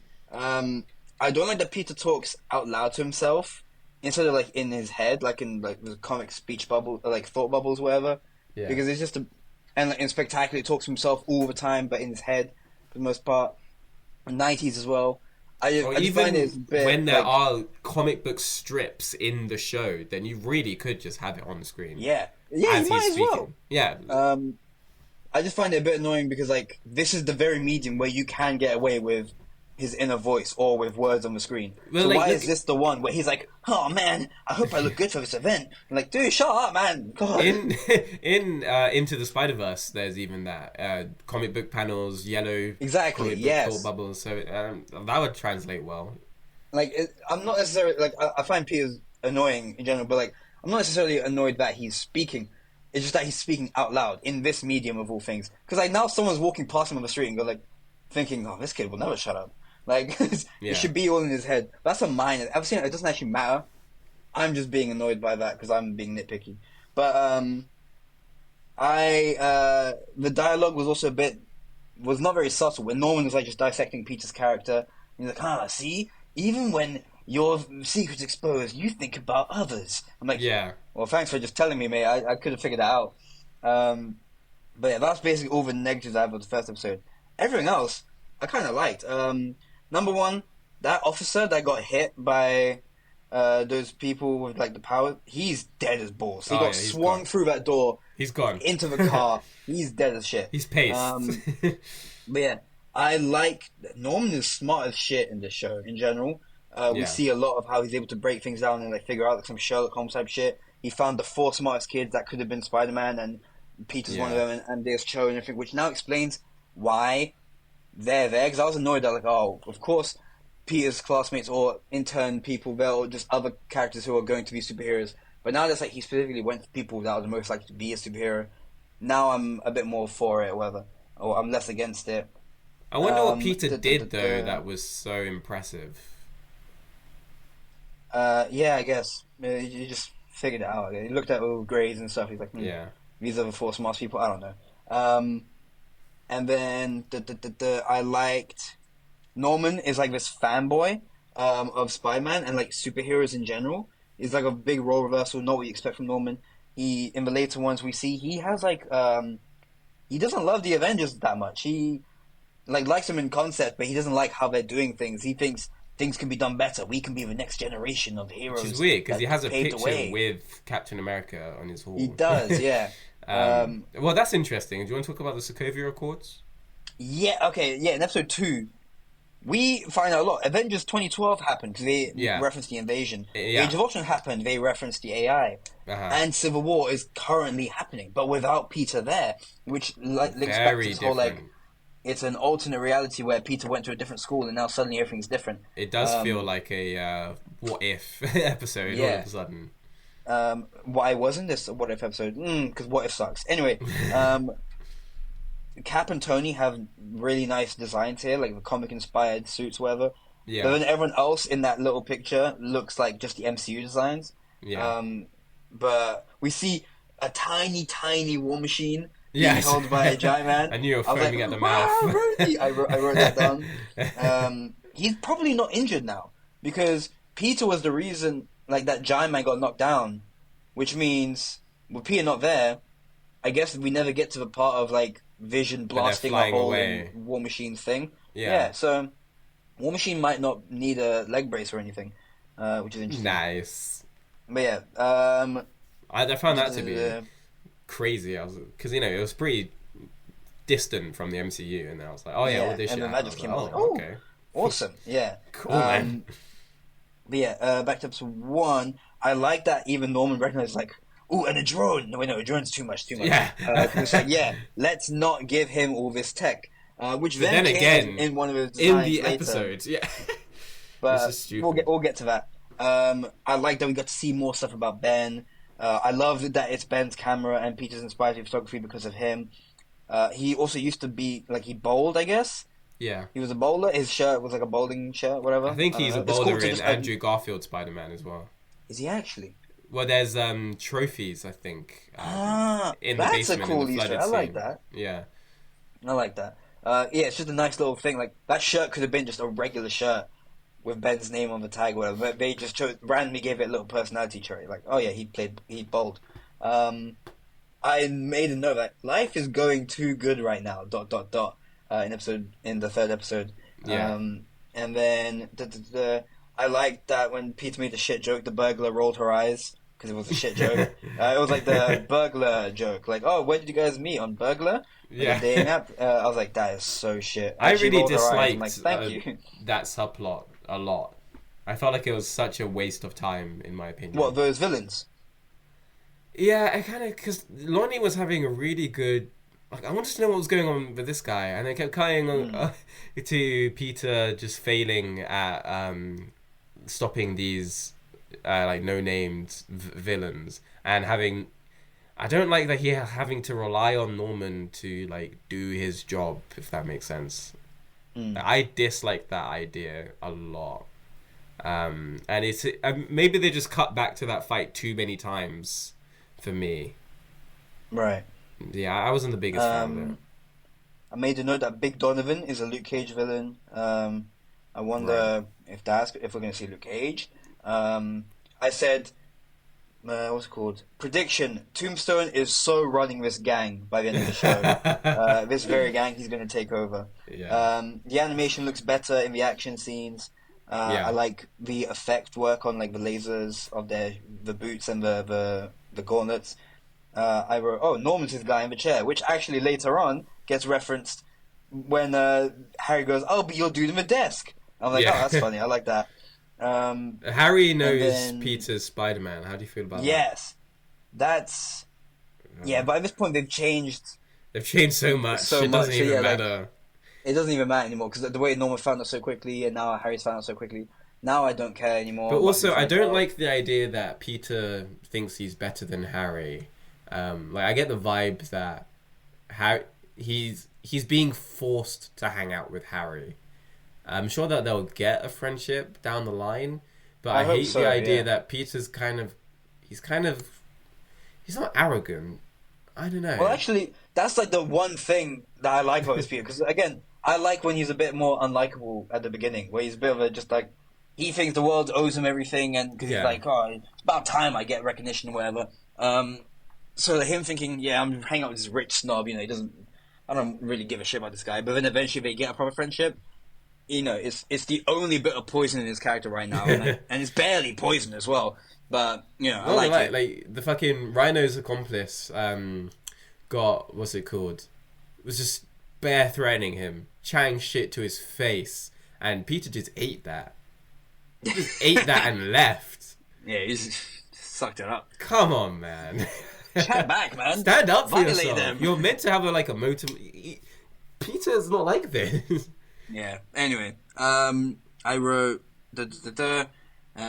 Norman recognizes the logo, and I wrote prediction Otto Octavius Yes. because we thought at first it was Oscorp because it looks like two O's. And then I looked back at it and I'm like, wait, it looks like an 8, and it looks like hexagons. So it's obviously Otto Octavius. And then by episode 5, it's like, oh, it is Otto. No, sorry, episode 4. It is Otto. I'm like, oh, damn, now I don't get to flex that I figured out with him on the podcast. Oh, well. I had a genuine reaction when I saw that. I was like, oh my god, it was crazy, and the design is exactly like the '90s show. Perfect design. Yeah, I love it. But Yeah, here it comes Yeah, to I think- Otto Octavius design. I'm upset though, Leon, because for me, I'm praying that they get Sandman right, because Doc Ock is one of Peter's most sympathetic villains, in my opinion. I think that they have such an amazing relationship, and it goes down this awful, awful path. And I was really excited because in my headcanon, I was thinking he's going to leave Oscorp, try and build himself up, and work for Doc Ock, and then there'll be that will go down that road. But I just don't think that this show is going to have that. I don't like the idea that but he's there is an already- implied rivalry between them. Because he's like, Yeah. I should be better than all of them. Stark, Yeah, thingy, Osborn. And it's like, yeah. it's like, okay, so clearly there's something there. I hope we get that fleshed out. It's not just like, oh yeah, you didn't like my ideas, and they just bicker about it. I hope we get to a flashback and we see that Norman actually fucked them over. Because we've got a lot of villains being name dropped in the show so far. We got Dimitri, who I guess is Chameleon. Because he seems Russian, but he looks kind of like his MCU Dimitri, who was just a bus driver who works for S.H.I.E.L.D. or whatever. He was the bus driver for the school trip, but he worked for S.H.I.E.L.D. And we never saw that go anywhere. We just knew his name Dimitri, and was like, oh, is he going to be Chameleon? We don't know. But this guy looks kind of like him. His hair's not long, whatever, but he has a similar design to him. And then we got that big guy, Mikhail, who, that's not Rhino's name in the comics, but maybe it's just a misdirect. He looks just like Rhino. Like his face it looks like the that's what I was classic thinking. '60s Rhino design. So he's probably Rhino in this show. Yeah. But we'll see. They even go like, "Oh, you look like a rhino." Like, no, I'm a unicorn. It's like, okay, cool. They're teasing Rhino, I think. Even We'll with see. Peter asking for forgiveness from that thief, I really hope that they try and give us some sympathetic villains, because it does seem pretty one-dimensional so far. Maybe that's the road they're going down with Norman Osborn, but we'll see. I don't know. Whilst they may be one-dimensional, what I do like about the show, whilst it's not on the same level as Invincible, I like that there's just all these side characters have very unique personalities, and you That's can true. tell And whose humor. lines of dialogue go to who. Like when Peter leaves the internship thing after his presentation, you hear Andreas Cho's presentation Yeah. turn on, and he's like, "All right, guys, Andreas Cho show." It's like, yeah, that's great. I like that. I like that a lot. And Asher has a person. She like writing down Whitman's thing, quote Yeah. for quote, taking the Yeah. piss out of him. Bar for I love bar. that no one respects Whitman. By the way, No, no one gives a fuck not about a this single guy. person. Oh, Yeah. last thing about episode 3. I love the parallel that Peter and Lincoln both join something they'll regret Yeah. at the same time. Peter Yeah. joins Norman, and he joins the 110. And I think intentionally, yes, he will have a falling out with Norman. It will all go wrong.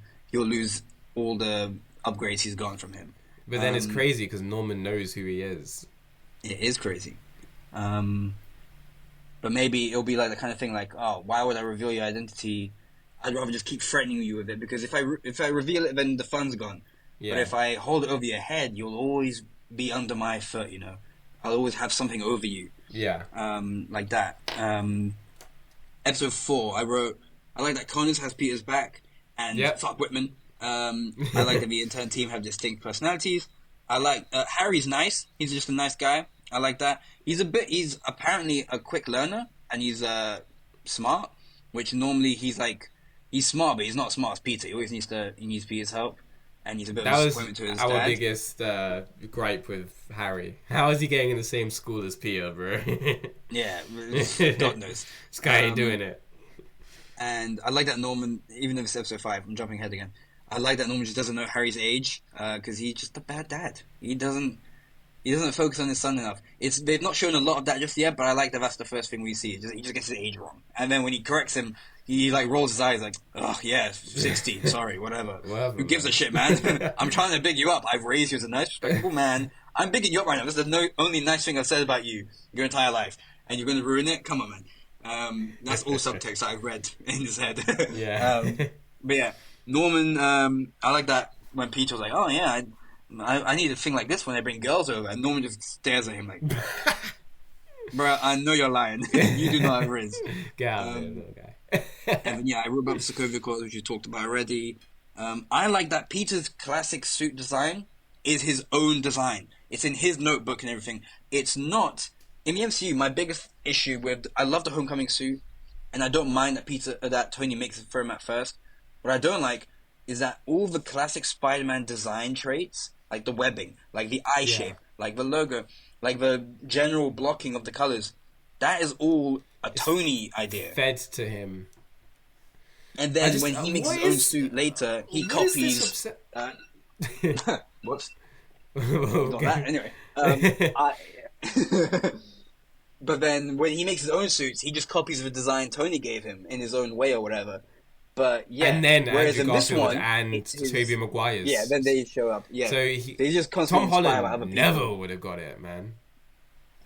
Yeah, he doesn't have a single original thought in his What head, is apparently. Disney's obsession with just pairing him up with billionaires? Like, why?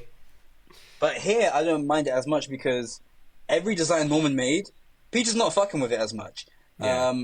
And then I was a bit worried. At the end, I wrote, like, before they revealed the suit that he gave him, I was going to write down, I'm annoyed that Norman gives Peter his suit, like, of his own design. Because he's like, there you go. Isn't it what you always wanted? So I'm thinking, okay, it's going to be the red and blue. I'm annoyed that Norman made that, but at least Peter designed it, so I'm not as annoyed. But then we see that's actually an iteration of the Future Foundation suit. Yeah. It's over-designed as hell, though. Well, it's got weird. I don't mind. It's the grey. It's the grey bands on it. It's exactly like the problem with the Daredevil suit. Ah, right. Yeah, fair enough. Look under the arms. You'll see. Okay, cool. But yeah, I'm a bit annoyed that like the Norman's final Spider-Man design is a Future Foundation suit, because now we're never getting Future Foundation in this universe. Yeah, we're getting that shit. But regardless, I don't really care. But I'm just glad that the suit that like Peter seems to love right now, whatever, is not his own suit. Norman has never made the Spider-Man suit.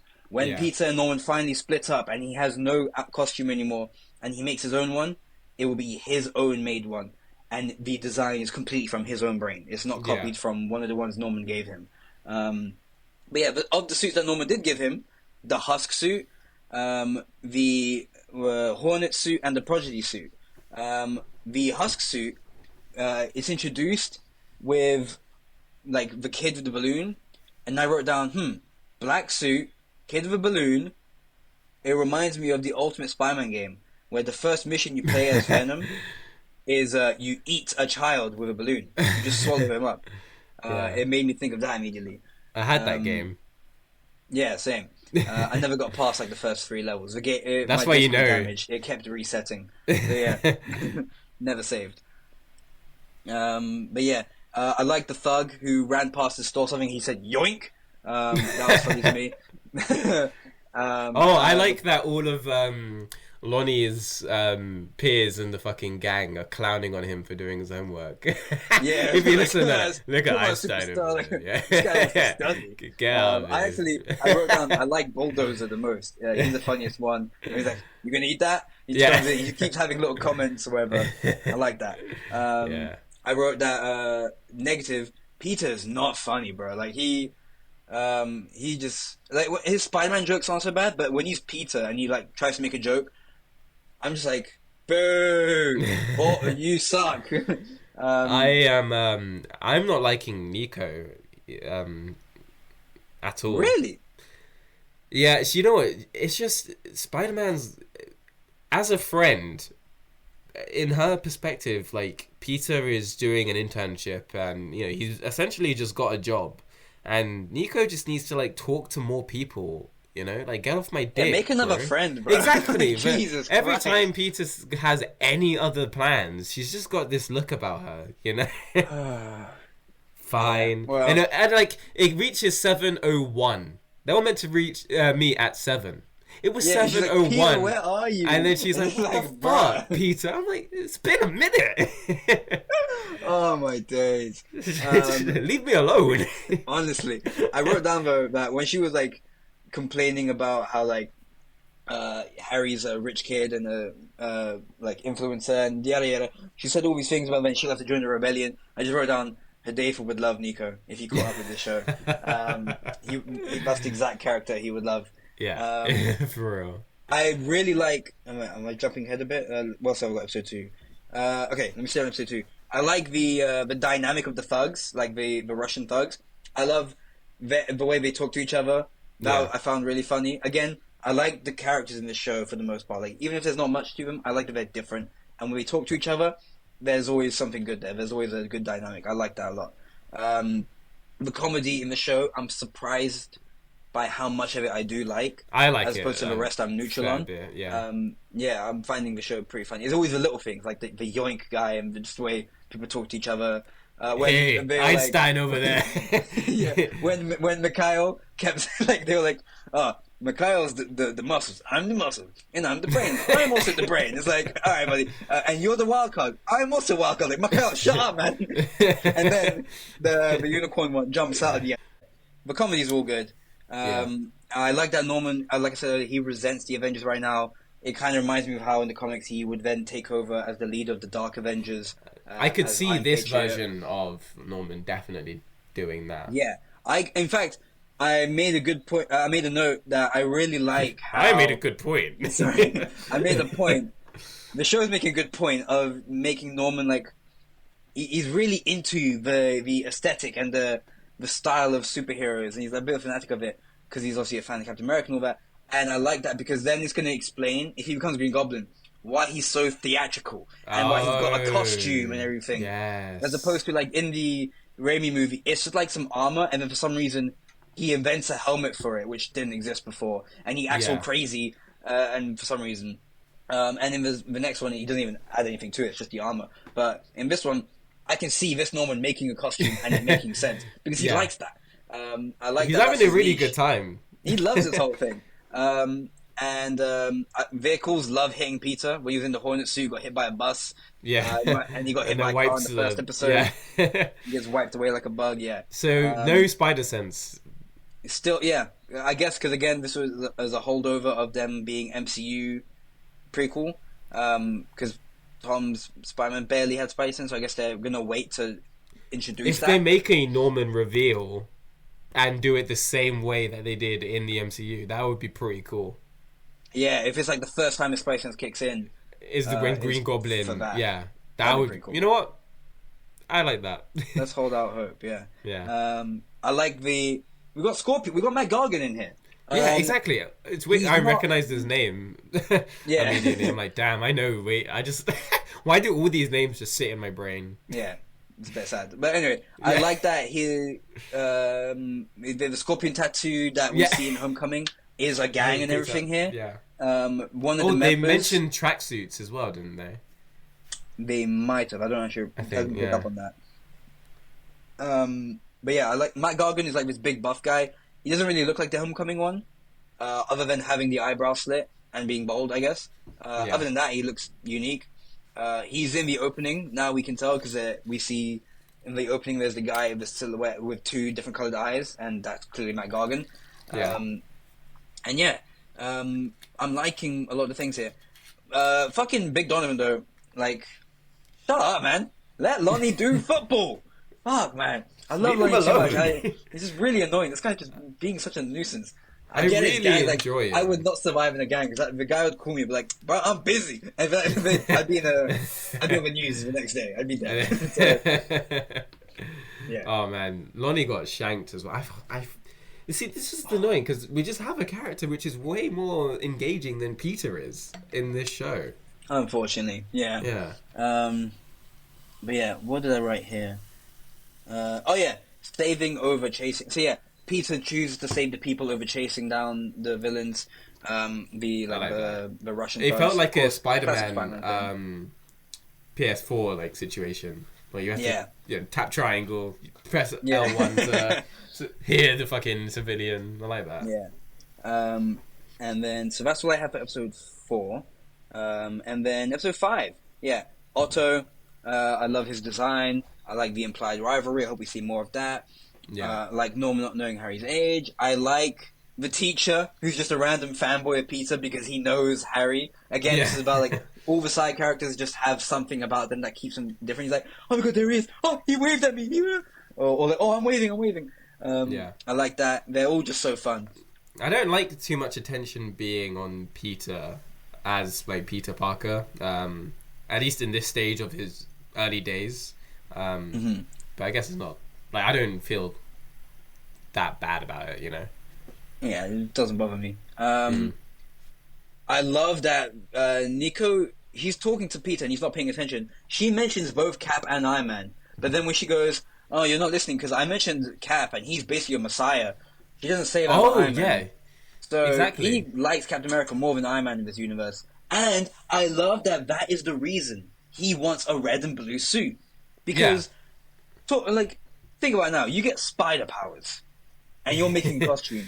In what planet are you living on to think I should be red and blue? You know? None. But because it's inspired by Captain America, then fine. I get it. I understand. In the Sam Raimi movies, behind the scenes, they physically painted the spider red and blue. And that is why Toby chooses those like, colours. oh yeah, my spider was red and blue, so there we go. And that spider probably died in real life. Like, Yeah, probably. I like the reference to the Clone Saga and the Cap replacement era of comics. So because what's it called? Harry goes like, oh yeah, I think apparently the real Cap died 4 years ago, and we've been following a replacement. And he's like, what? So obviously, he calls him a clone actually. So obviously, that's a little quick reference to how clones are a stupid subplot or plot, sorry, like the Clone Saga. But also that era of comics where past the 40s, Captain America just stuck around, but then it was retconned. I was like, actually, Captain America was in the ice, but it was just Bucky, like people replacing him. Yeah, or like some other dudes, Isaiah and all these other jabronis. There's Captain Norway or whatever. Yeah, so all these other fake Captain Americas that took over for Steve, so the public would think he was still around. I like that being kind of teased here. I like they joke about the cousin of the Hulk. You go like, oh, are you sure you're not a distant cousin of the Hulk? Because obviously that's She-Hulk. I'm not gonna lie, that shit was pissing me off. Really?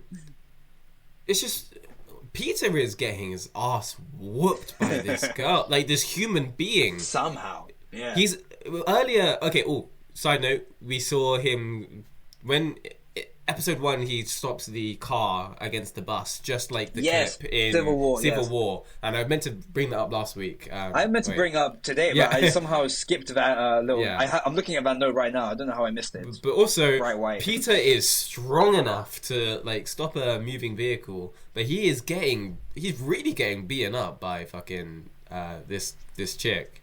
Yeah, she has no powers other than Yeah, help. exactly. Yeah, exactly. I don't know if this is like a Kingpin thing where just like in this universe, humans can somehow get really strong if they just train hard enough. Yeah, but not stronger Kingpin than just has super Spider-Man. Who knows? Fuck knows, mate. I don't know. Weird. I wrote definitely has no Spidey sense here because at some point in the fight it was very obvious. Yeah. Again, he's prioritizing the people. I like that. Oh yeah, in fact, he was losing, but it's because he says, I just remember now, because he's like, oh, you little spider, not so strong now. I was like, oh, I'm just waiting for these people to get out of the way, and then boom, he stops that punch. He's like, now everyone's gone, you have my full attention. And then he beats the shit out of her for a second, and then... For a second. Well, yeah, because then she tricks him with the laser thing, which I like a lot. Very smart strategy on her part, and I like that Peter did jump in the way to protect Mikhail from it. I would have just yanked him into the air or something. Yeah, but he was a big guy. Yeah. He's Spider-Man, Leon. Yeah, whatever. Doesn't matter. What did I write here? Oh yeah, when Harry came in and tried to shake Nico's hand and she refused, I just wrote, Nico's racist as hell. Bro. Yeah, I was about to say. I saw this. I said out loud, this is gonna get clipped. Like this. And then at the very end, Tombstone. Lonnie finally gets his nickname. Tombstone. And I like the way they made like this because he knocked down that guy. I think it'd make more sense if someone tried to knock him down and they failed and he stood up like a tombstone. Whatever. Yeah. I don't really give a shit. He got the name. And he liked it. He's actually warming up to this gang stuff, and I don't like that. I'm really upset to see Lonnie go down this path. Boy, Lonnie, no. He will become Tombstone in the end. There's nothing we can do. It can't be stopped. It's self-sustaining now. But yeah, overall, I'm enjoying the show a lot. I don't like Peter's personality. I know I sound negative about the that, show, but yeah, I am having a fun time. I haven't watched the Spider-Man show in a while, so... Yeah. And the last one we watched was dog shit. Yeah, there's big things that upset me, but also it's a different universe. Yeah. No capes. I just remember the Prodigy suit. Oh yeah, completely fails in him because of the capes. And yeah, I think that's everything I have. What was it? I remember when Peter jumped into the window, like, oh, hey, Norman, that was so sick. Or Mr. Osborn, and then like Norman's just there. He's doing that little like thing with his hand, no, don't. When Harry's right there seeing him, he's like such a like normal guy. I like it a lot. He's like, he's kind of a little goofy. Even though he has some like intimidation he's a goofy to him, guy, but he's like he's just a fun guy. He seems. But yeah, then obviously that's all going to change eventually if he ever becomes the Goblin in this universe. But yeah, I'm excited to see. I don't know how long this is going to last for, but I hope. Other than the changes that I don't like, I wouldn't say it's the best way for a kid to start watching Spider-Man. I think it's better as a misdirect, as like a second thing you watch. You watch a traditional thing, then you watch a reinterpretation. Watch Spectacular Spider-Man and then watch this. Yeah, exactly. If you were a child in this stage. Exactly. Watch Spectacular, I which think is peak. And 90s show is just the baseline perfect Spider-Man storylines, you know? That as well, yeah. So yeah. But I think this is a nice second version of Spider-Man for someone to watch. Because this is a lot of fun. Do you think that he's going to get the Venom symbiote at some point? Season 2, Season 3? I do think eventually, yeah. Because again, I do think that creature... They can't help themselves. Well, it's also because, again, I think, like I said last time, I think that creature that came in Doctor Strange was a Chekhov's gun type of thing. Like, we're going to see that symbiote creature again, or a symbiote again. And that's the reason why he showed up there. It's because it will return. Doctor Strange will return. They didn't design his whole character and everything for nothing. He will return. So yeah, that's what I think. One thing that my last point is that when I watch She-Hulk, Leon can tell you guys about this, but every episode I was counting down the minutes, seconds on when we are going to see Daredevil. When is Daredevil going to show up? And to be honest, I'm watching Your Friendly Neighborhood Spider-Man, and the thought doesn't cross my head, you know? Yeah, I forgot Daredevil was in the show. Like, he's Yeah, going to be in exactly. the show. Because when I saw forgot. 3 episodes drop and I was getting into the first one, I was like, oh yeah, Daredevil's going to be in this show. So, you know, I'm looking forward to that, but also I'm not, like, waiting eagerly. Yeah, not obsessing kinda, over it. Like yeah, you will with exactly. She-Hulk. A little bit, yeah. So, that's pretty interesting to me. Yeah, I wonder what he's going to be like. Yeah, he's voiced by Charlie Cox.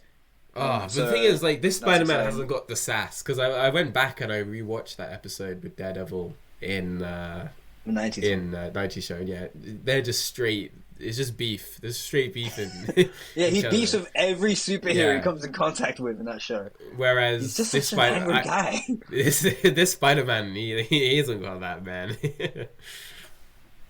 Well, it's fine. We'll see what happens. But yeah, But I'm that's excited all. to see him interact with another superhero, Yeah, because he didn't. and get maybe it will Strange have something Secret to do Strange. with the Sokovia Yeah, cause. that'd But he be didn't very even know who interesting. Doctor Strange was. Yeah, because he's still new.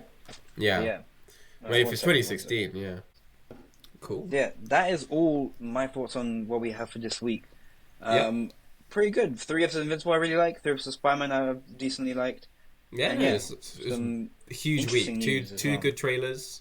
Yeah, Yeah. the worrying comments about Daredevil, but still Yikes. hopeful about that. Yeah. And yeah. Did you have a game? I have one more game, yeah. So we did the blind Alright. ranking, and we've got this. I don't know if this is going to make it into the cut or not because we've gone a bit long, but we'll see. So this is just a simple on the because we were talking about Spider-Man a lot today. I've got a Spider-Man trivia quiz for you. Okay, here we go. I got this Locked one in. from BuzzFeed. It's apparently meant to be a hard one. I scrolled through some of the questions, and yeah, some of these are pretty niche. They're not like Okay. who's Peter's aunt, or Anyway, yeah. So let's start with the first one. Okay. To make sure you're not going to say these questions, these answers, sorry, until, in fact, can I see the answers now? Oh, I can. Never mind. You can answer as we go along. Okay. Okay. In Spider-Man 2, Peter Parker works for which pizza store? Now, if you Joe. ask for no multiple choice, you get double the points. If I give you the multiple choice, then you only get a single point if you get it right. And if you get it wrong, it's 0 Okay. points. It's Joe's Pizza, Spider-Man 2. Correct. You got 2 points. Hell yeah. Now, the next question. Spider-Man 2, what's the perfume brand that Mary Jane Watson is advertising? Okay, give me a multiple choice. Okay. Number 1, is it Mary Jasmine? Number 2, is it Scarlet Scandal? Is number 3, Medina Mist? Or number 4, Emma Rose? Emma Rose. Correct. Emma Yeah. Rose. You have I know it 3 began with an points. E. Don't remember what it was called exactly. Again, in Spider-Man 2, what's the name of the Oscar Wilde play in which Mary Jane is acting?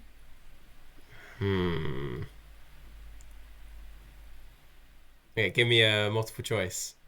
The Duchess of Padua, A Woman of No Importance, The Importance of Being Earnest, or Lady That one. Windermere's Importance Fan? of being earnest. Correct. You now have 4 points. Next, in Spider-Man, the board members of Oscorp are going to sell Oscorp to which company? Hammerspace. No, give me a multiple choice. Quest Aerospace, Stark That's the one. Industries. Okay, Yeah. correct. There you go. You got 5. How much money was Peter supposed to win for defeating Bonesaw in the cage match? Yeah, it said 3,000. Correct. Now you've got 7. Which of these food items was not a part of the famous scene where MJ slips on the spilled drink and her food gets thrown in the air? Peter catches all of them. So which of these was not? So these are what I had to tell you. Jello, milk, banana, apple. Which of these was not on the tray? There was no banana in there. Correct. There was no banana. Since I had to do more to that one, you only get 1 point for that. Screw you. You get 8. In Spider-Man 3, what's the name of Flint Marco's daughter for whose treatment he needs money? It was all going well until you brought up Spider-Man 3.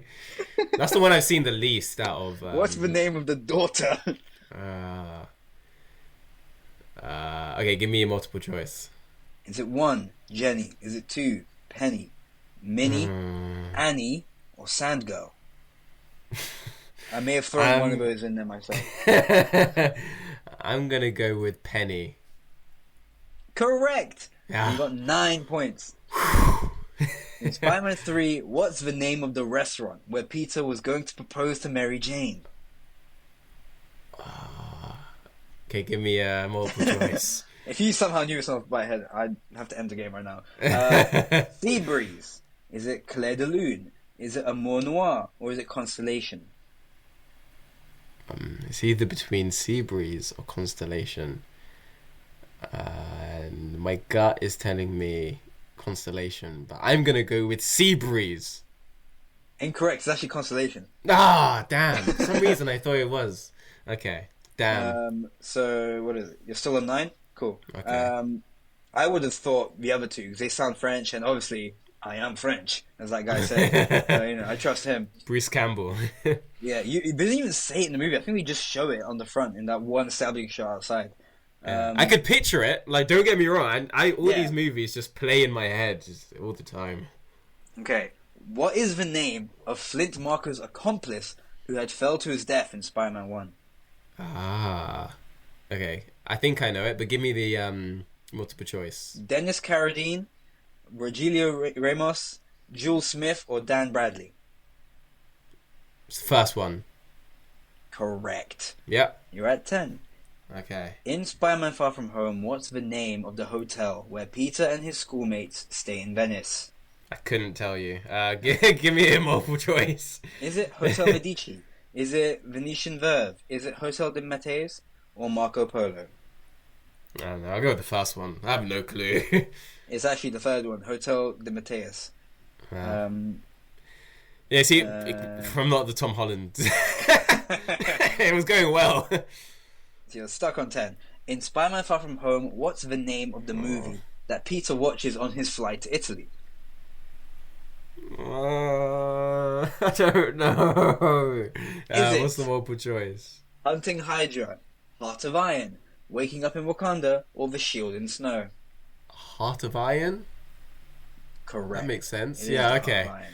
The Tony Stark story. Yeah, okay. So you have 11. The book that MJ is reading is a novel by Somerset Maugham that tells the story of an orphan boy named Philip who is sent to live with his aunt and uncle, a story that parallels Spider-Man's own story. What's the name of this book? She's reading it in the gym class where Peter and Ned are yapping about Captain America really loudly and no one cares. I know that she doesn't wear it. She reads a book. I know she reads a different book in that movie. What's the multiple choice? You want to hear the options? Or? Yeah. Lisa of Lambeth, Up at the Villa, Of Human Bondage, The Painted Veil. Of Human Bondage. Is that your final answer? Final answer. Well, oh my god, it's right. Yes, it is. I remember. Oh, I thought you picked it because it was funny. No, I know because I've yeah. My bad. That's what I was referencing earlier. I know that she reads. I don't know that's what the book was about, but I know that she reads that book in the gym. My bad. What name does Ned Leeds coin for Peter's black dress alter ego that he describes as a European ripoff of Spider-Man? Now, this Night one's the Monkey. first easy one. Yeah, there you go. In the Amazing Spider-Man 2, what's the name of the YouTuber whose video Peter watches while making his electro webs? I know that it's got a criminal amount of like to dislike to view It ratio. does.